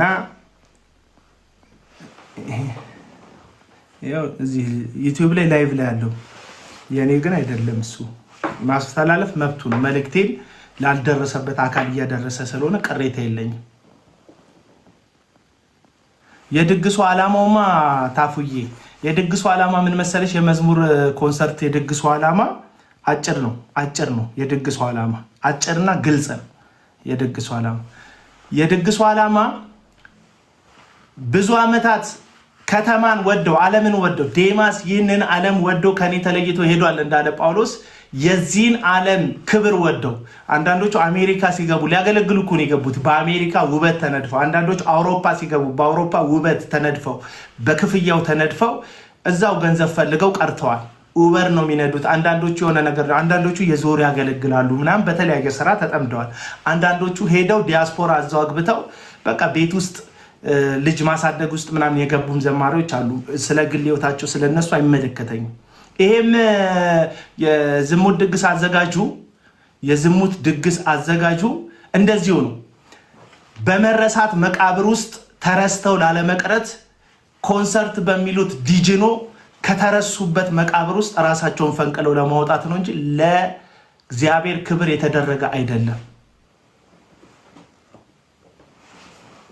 ለእግዚአብሔር ክብር የተደረገ አይደለም። አለቅ ለእግዚአብሔር ክብር ከመረሳት መቃብር ውስጥ ምንድን ነው ያልኩት? ከመረሳት መቃብር ውስጥ ኮንሰርት በሚል ዲጅኖ ራሳቸውን ቆፍረው ለማውጣትና ራሳቸውን ለማሳየት ብቻ ነው። አለቅ። የዝሙት ድግስ የት ነው ይላል። ልትሄድ ነው?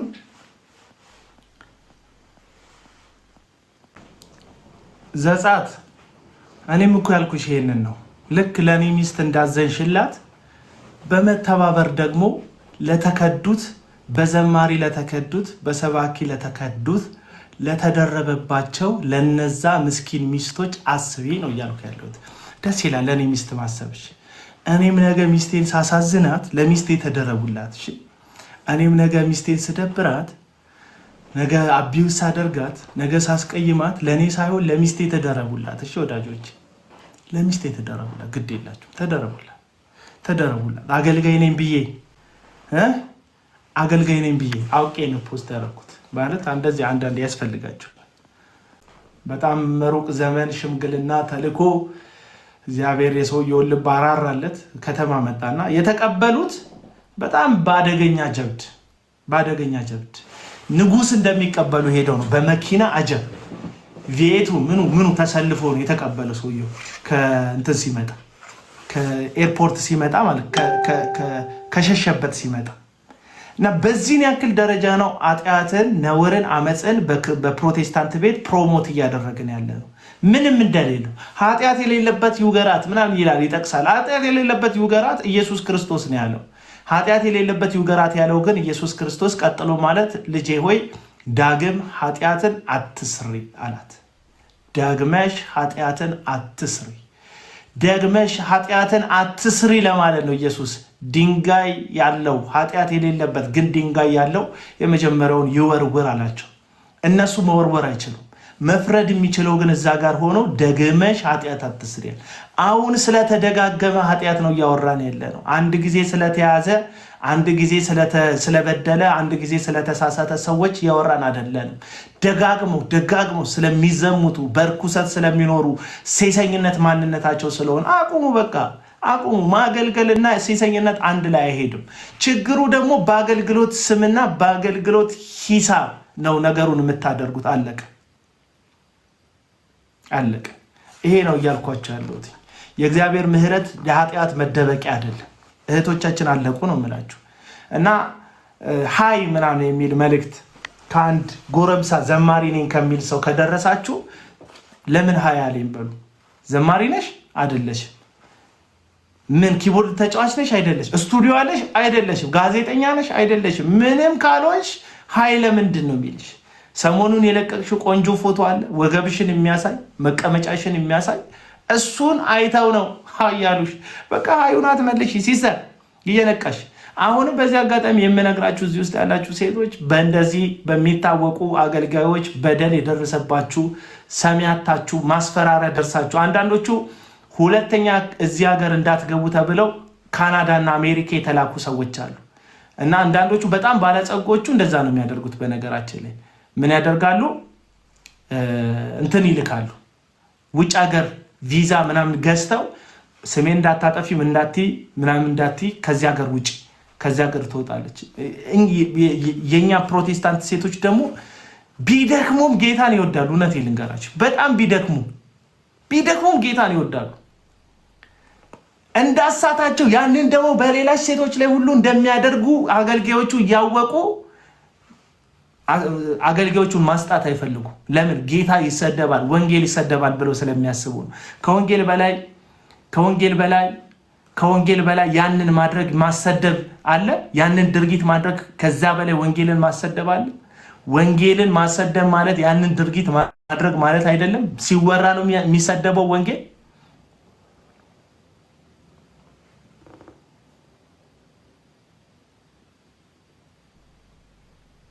አለቀ። ስለዚህ ወገኖች በጣም አንዳንድ ሰዎች ሜንሽን እያደረጋችሁ ነበር። ዋትስአፕን ተመልከት። ስወጣ እመለከተዋለሁ ብራዘር፣ ወይስ ስወጣ እመለከተዋለሁ። ከፈለ ገብተህ ታሳየናል።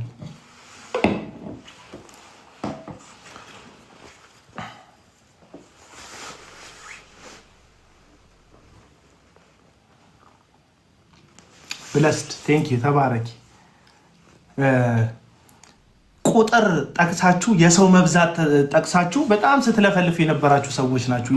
የላኩትን ነገር ያልኳችሁን ነገር ላስታውሳችሁ። የዳጊ መዝሙር ላይ በጣም ብዙ ሰው እንደሚገኝ ነግሬያችሁ ነበር። አልገባችሁም እንጂ ነግሬያችሁ ነበር። ይሄ አይደለም። ከዚህ በፊት አንድ ነገር የተናገርኩት አለ። ወዳጅሽን ብታሳደረው እንደ ለመደው አሜሪካ ኡበሩን ቢነዳ ኖሮ እነዛን መኪና ኢትዮጵያ ውስጥ መጥቶ ዲሲቭ ለማድረግ እግዚአብሔር የማይገኝበትን ዳንኪራ ለማዘጋጀት ሲመጣ ግን ብዙ ወጣት ትውልድ ቀድሞ በነበረው የመዝሙር አገልግሎት አሁን ግን በተነጠቀው አገልግሎትም ህይወትም ጭምር አብሮት የእሱ አመፅና ኃጢአት ተካፋይ ሊሆን ስላለ እናገራለሁ። በጣም ብዙ ሰዎች እንደምትሄዱ አውቃለሁ። በጣም ብዙ ሰዎች እንደምትሄዱ አውቃለሁ። ነግሬያቸዋለሁ እኮ እንደምትሄዱ። ምክንያቱም የመዝሙር ጸባችሁ ከአቤል አቡና ጋር ሳይሆን ከጽድቅና ከእውነት ጋር ኦልሬዲ ተጣልታችኋል። የጸጋ ወንጌል ምናምን እያላችሁ በጣም ብዙ ሰዎች ስታችኋል። ከህይወት ከተጣላችሁ ቆይታችኋል። ከህይወት ከተጣላችሁ መልሳችሁ አሁን እየተጣላችሁ ያሉት አቤል አቡና ከሚባል ጠቆር ካለ ረዘም ካለ ጮክ ብሎ ከሚናገር ከአንድ ጎረምሳ ጋር ሳይሆን እየተጣላችሁ ያላችሁት አቤል አቡና ከሚናገረው እውነት ጋር ነው ጸባችሁ። ቴንክ ዩ ፎር አድቨርታይዚንግ ፎር ዳጊ ምናምን ትላለች። ፎር ያለች ምን አይነት እንደሆነች እኮ እግዚአብሔር በጣም አድቨርታይዝ አድርጌልህ የለ እንዴ? አሁን እኮ ነገርኳችሁ። ያልገባችሁ ነገር ይሄ ኮንሰርት ከ4 ቀን በኋላ ይረሳል። የነገርኩህ ነገር ግን እስክትሞት ድረስ አትረሳው። ዳጊ በተነሳ ቁጥር ከመዝሙሩ በፊት ትዝ የሚልህ የተከዳቸዋን ሴት ህይወት ውስጥ እንዳለች ነው። እኔ እርግጠኛው ነኝ የምነግርህ። ልንገራችሁ ብዙ ሰዎች እንደምትገኙት እኔ ሆነ ብዬ ማስታወቂያ እንደሰራው ምናምን ኦልሬዲ እኮ ነግሬያለሁ እንደምትሄዱ። በጣም ደስ ብሎኝ ነው ደግሞ የሰራውላችሁ ማስታወቂያውን ስሰራ ግን በቦታው መገኘት ብቻ አይደለም የተገኛችሁት። አይምሯችሁ ውስጥ የዳጊን የምንዝርና ታሪክ እንድታውቁት ሆናችሁ አይምሯችሁ ውስጥ ያቺ የተበደለች ሴት ፍትህ እንደምትፈልግ አይምሯችሁ ይነግራችኋል። እድሜ ልካችሁ እስከ ኖራችሁ ድረስ በቃ አሁን እኔ በጣም ብዙ ሰው ተገኘ ምናምን አቡና ተናዷል፣ ኮመንት ሜንሽን እያደረጋችሁ አቡና ተናዷል፣ አቡና ተቃጥሏል የምትሉ ሰዎች አላችሁ። ምን ሆኜ ምናምን የምቃጠለው በየአዳራሹ ትገኛል። ስለ ሰው ብዛት ከሆነ ቴዲ አፍሮ ሲያዘጋጅ የበለጠ ይገኛል። ማስታወቂያ ሳይቻል መሰለኝ እንግሊዝ ውስጥ አለው መሰለኝ የበለጠ ህዝብ ይገኛል። የበለጠ ህዝብ ቦብ ማርሊ ሲያዘጋጅ የበለጠ ተገኝቷል። የሞቶ ቦብ ማርሊ አንድ ሰው በስቶ ተገኝቶልሃል ማለት። አንድ ደግሞ በጣም ስግጥ ያለ አንድ ልጅ አለ የኦርቶዶክስ ዲያቆን ነበርኩ የሚል የትዝታው ሳሙኤል ቬሎ ጎታች አንድ አለ። ብዙ ሰው ጸጋ ካላያ ይሰበሰብ ምን ይለኛል። እንደዚህ የሚባል ነገር የለም። ዘፋኝ ጸጋ ስላለበት አይደለም የሚሰበሰቡ ሰዎች። ሰው ለትርኪ ምርኪና ለራሱ ደስታ ይሰበሰባል። የተሰበሰባችሁት ጌታን ፈልጋችሁ ዘማሪውን ፈልጋችሁ ሳይሆን ዳንኪራውንና ራሳችሁን ማስደሰት ፈልጋችሁ ነው። አለቀ። ሌላ ታሪክ የለው። ጌታ እንደማይከብርበት ቦታው ላይ ታውቁታላችሁ። ይቀጥሉ። አገልግሎት አሁን ግን በተነጠቀው አገልግሎትም ህይወትም ጭምር አብሮት የእሱ አመፅና ኃጢአት ተካፋይ ሊሆን ስላለ እናገራለሁ። በጣም ብዙ ሰዎች እንደምትሄዱ አውቃለሁ። ሰማችሁ? በጣም ብዙ ሰዎች ይሄንን ከተናገርኩ በኋላ በልህ ሁሉ እንደምትሄዱ አውቃለሁ። ግን እግዚአብሔር ለታሪክ ያስቀምጥባቸዋል ይሄን ነገር እና ቀጥዬ እናገራለሁ። ምን አልኩኝ? በጣም ብዙ ሰዎች በልህ ሁሉ እንደምትሄዱ አውቃለሁ። ቴንክ ዩ ፎር አድቨርታይዚንግ ምናምን የምትሉ ሰዎች እንደምትሄጂ እያወቅኩ ነው የነገርኩሽ። ምክንያቱም አመፀኞች ናችሁ፣ እንቢተኞች ናችሁ። ብዙዎቻችሁ እኮ እነ ዩጩፋን እነ ዮናታን አክሊሉን እነ ጃፒን እነ ተዘራን ሌሎቹን የስህተት አስተማሪዎችና ነቢያት ሐዋርያንን የሚሉ ግለሰቦችን የምትከተሉት እነሱ ሐሰተኛ ስለሆኑ ብቻ አይደለም፣ እናንተም ሐሰተኛ ስለሆናችሁ ነው። ሁለት ሐሰተኛ አካል አለ እዚህ አገልግሎት ውስጥ በፕሮቴስታንት ውስጥ። አንደኛው አገልጋዮች ናቸው፣ ህዝቡን የሚያስቱ ህዝቡን ወደ ስህተት የሚጎትቱ። ሁለተኛ ራሱ ህዝቡ ነው። ራሱ ህዝቡ ሐሰተኛ ነው። አብዛኛውን ህዝብ ሐሰተኛ እንደሆንክ ግን ታውቃለህ።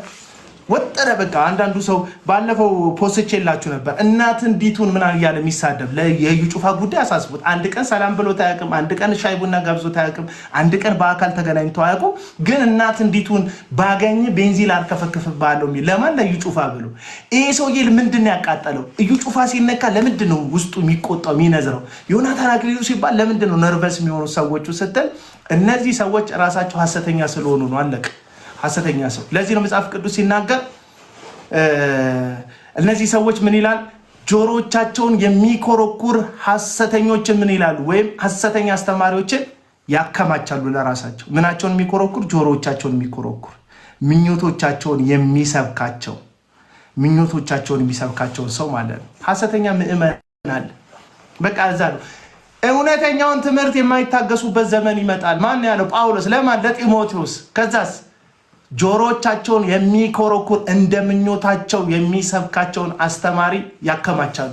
አሁን ያከማቹት አስተማሪውን ያከማቹት ራሱ እነዚሁ ሐሰተኛ ምዕመናን ናቸው።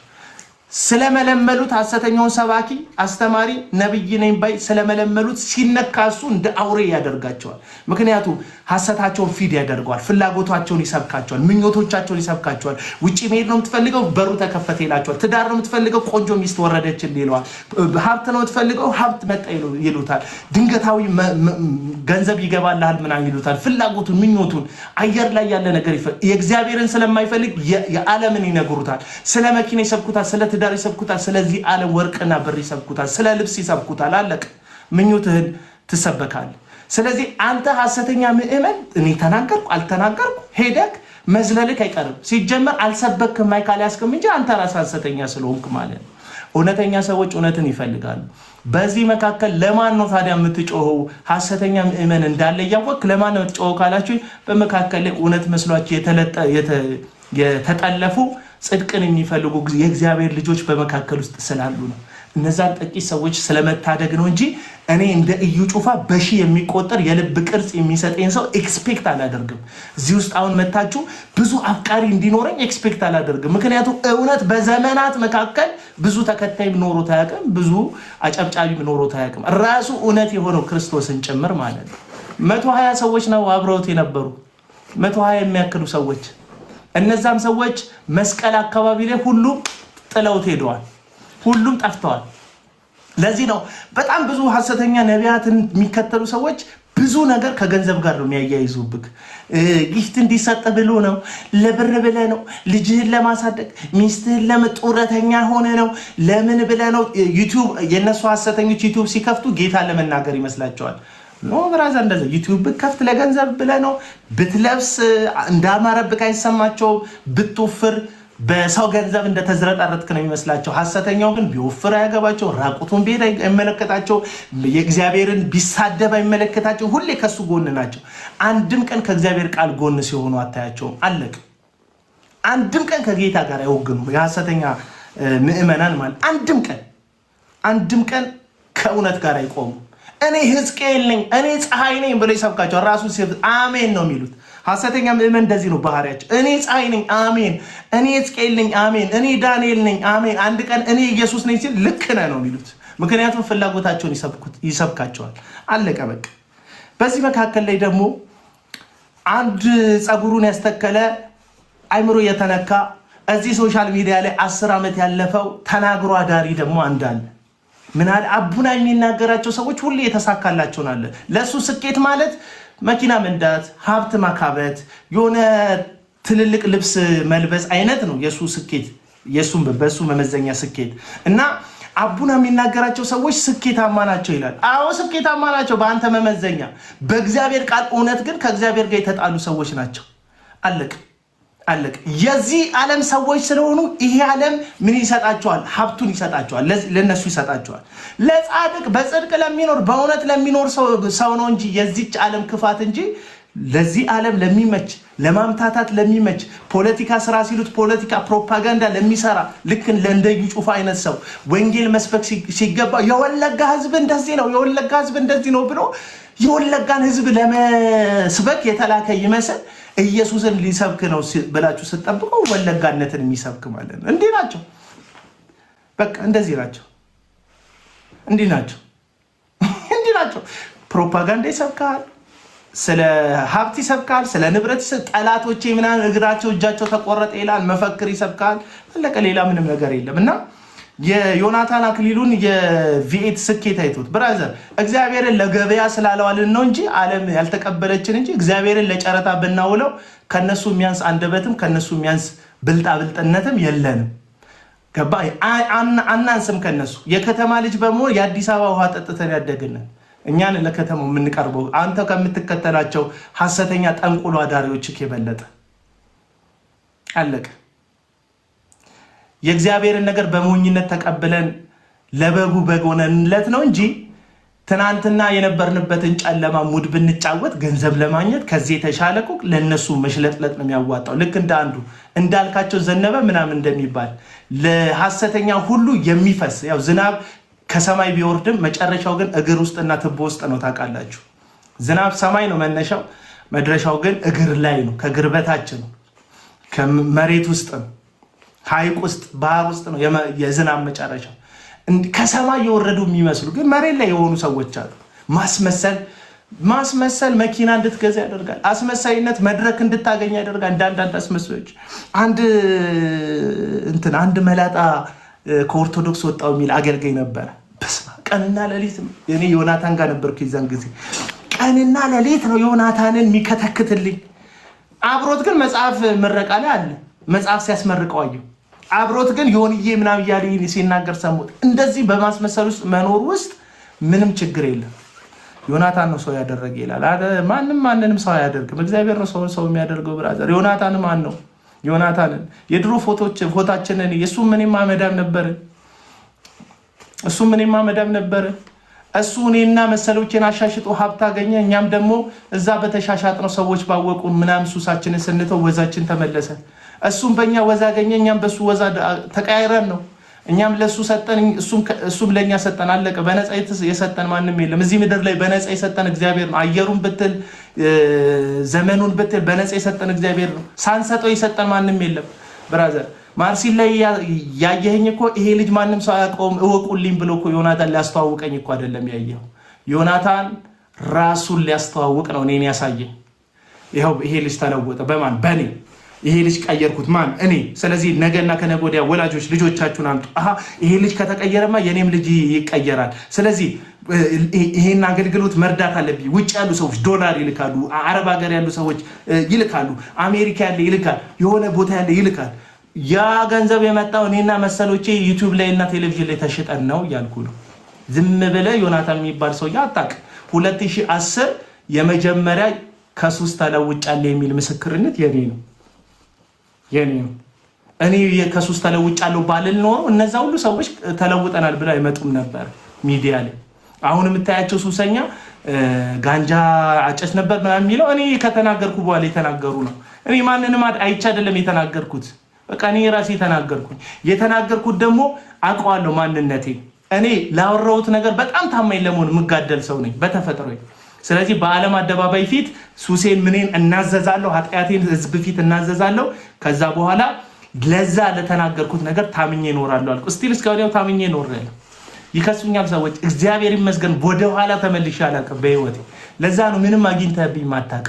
ብትከሰኝ በሌላ ሰው ኃጢአት፣ በሌላ ሰው ውድቀት፣ በሌላ ሰው ነውር ነው እንጂ እኔ በቡና በእኔ ጥፋት ከሰኝ አታውቅም። ስናገር የንግግሬ ውስጥ ስህተት ምናምን ልትለቃቅም ትችላለህ። የተናገርኩ ግን ስለ ጽድቅ ነው። አለቀ በቃ። እና ዮናታን እኔን አሻሽጦ ነው ሀብታም የሆነው እያልኩ ነው። እኔም ብቻ አይደለም ሌሎችንም አሻሽጦ ነው ሀብታም የሆነው። አሁንማ ፖድካስት አዘጋጅ ሆኗል። እግዚአብሔር ይመስገን ከኛ ስራ ጋር ተቀላቅሏል። ዌልካም በሉት እስቲ፣ ዌልካም በሉት። ጠንቋዮቹን እየጋበዘ ነው። ዌልካም በሉት። በቃ እንደዚህ ነው። መጨረሻ ትመጣል።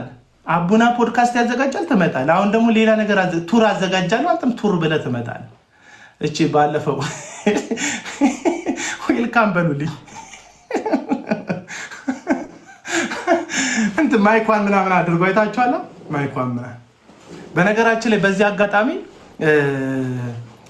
እዚህ ቦሌ ሩዋንዳ ድልድይ አካባቢ ጽድት ያለ ስቱዲዮ አለን። እሺ ኑና ተጠቀሙ። በክፍያ ነው፣ በነፃ የጸጋ ስጦታ አይደለም፣ በነፃ አይደለም፣ በክፍያ ነው።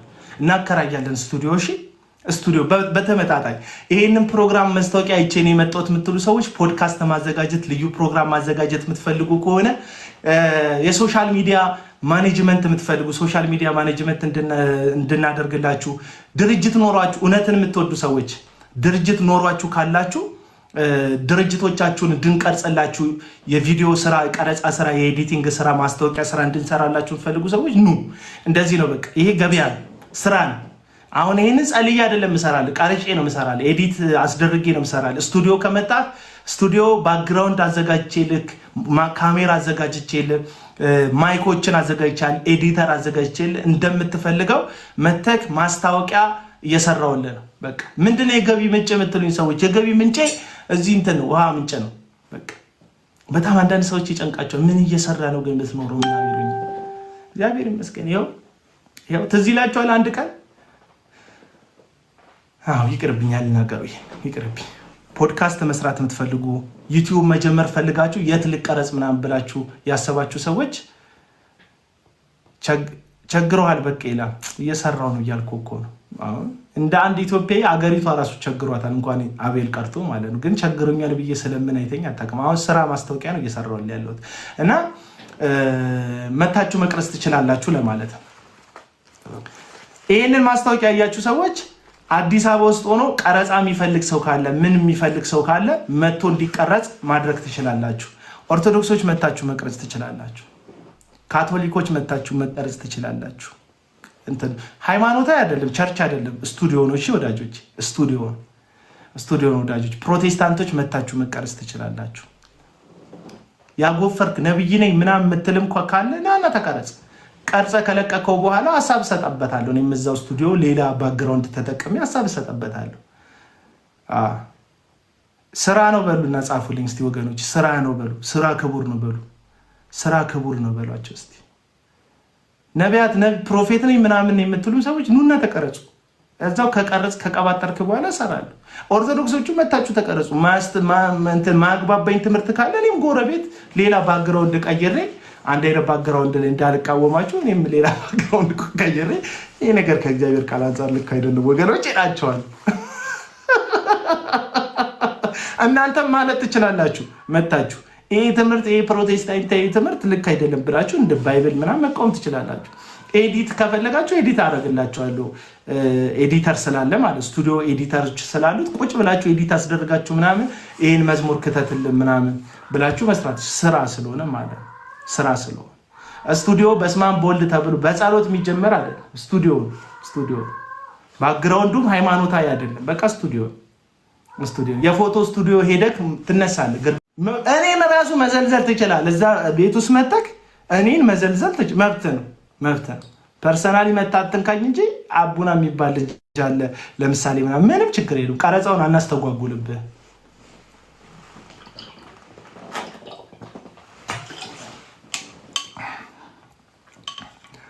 በዶላር ነው ለሱ። አዎ ሚሊዮን ተሰብስቧል ለሱ በዶላር። የምሬን እኮ ነው የምላችሁ። ደበራችሁ? ይደብራል። ስራው ይደብራል።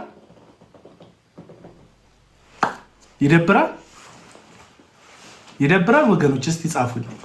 እንዴት ይደብራል? እንደዚህ አይነት ደበራችሁ? አይደብርም። አይደብርም። ስራ ስለሆነ ነው። ባለፈው እንትኖች ሰሞኑ የሚቃወሟቸው መጡ እና ደወለልኝ አንድ ሰውዬ። ምንድማ ሾንሺቾ ነው ምናምን የሚባል ሽንሺቾ መሰለኝ የሆነ ሾንሺቾ ነው ምናምን የሚባል አንድ ኮሪያዊ ሰውዬ የሚያመልኩ ሰዎች አሉ። እኛንን በቃ እንዴት ነው ምናምን አለኝ። ምንድን ነው ትምህርታችሁ? እስቲ መታ አስተምረኝ። ሾንሺቾ ለእኛ ስቱዲዮ የሆነ ላይሆንም የሚለውን እስቲ መታ አስተምረ። ሺሾንጂ ይህን ሃይማኖት እንኳን ልከተለው በስም ራሱ የሚያስከብዶኛል። እንኳን ልከተለው ማለት አስቡት እንግዲህ።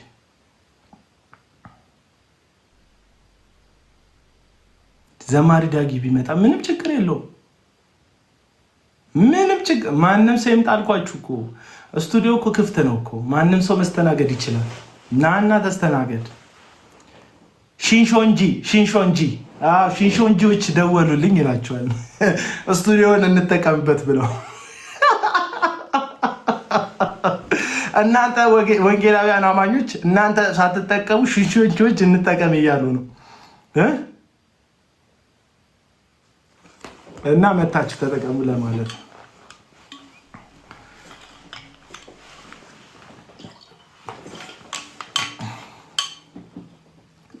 ባዶ ጭንቅላት ይልኛል ሀብታሙ። ደስ አይልም? ባዶ ጭንቅላት እኔ የኔ ባዶ ጭንቅላት መሆን ሳይሆን አንተ ባዶ ጭንቅላት ቁጭ ብለህ መናገርክ።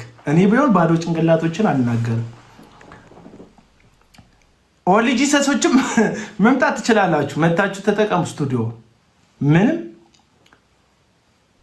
መታችሁ ተጠቀሙ። ከዛ በኋላ እነ ጆንን እነ እንትናን አስገባለሁ። በማግስቱ አስገባና ትምህርታቸውን ይቃወማሉ። ቅድሚያ ለሽንሾንጂ ይመቻችሁ። ሙስሊም ምናምን ይሉኛል። ኧረ ተው፣ እኔ ጨዋታና እንትን እየለየን ወንጌል እንዲህ ነው ምናምን ይለኛል። ወንጌል አይደለም ይሄ፣ ወንጌል ነው መቻልኩ።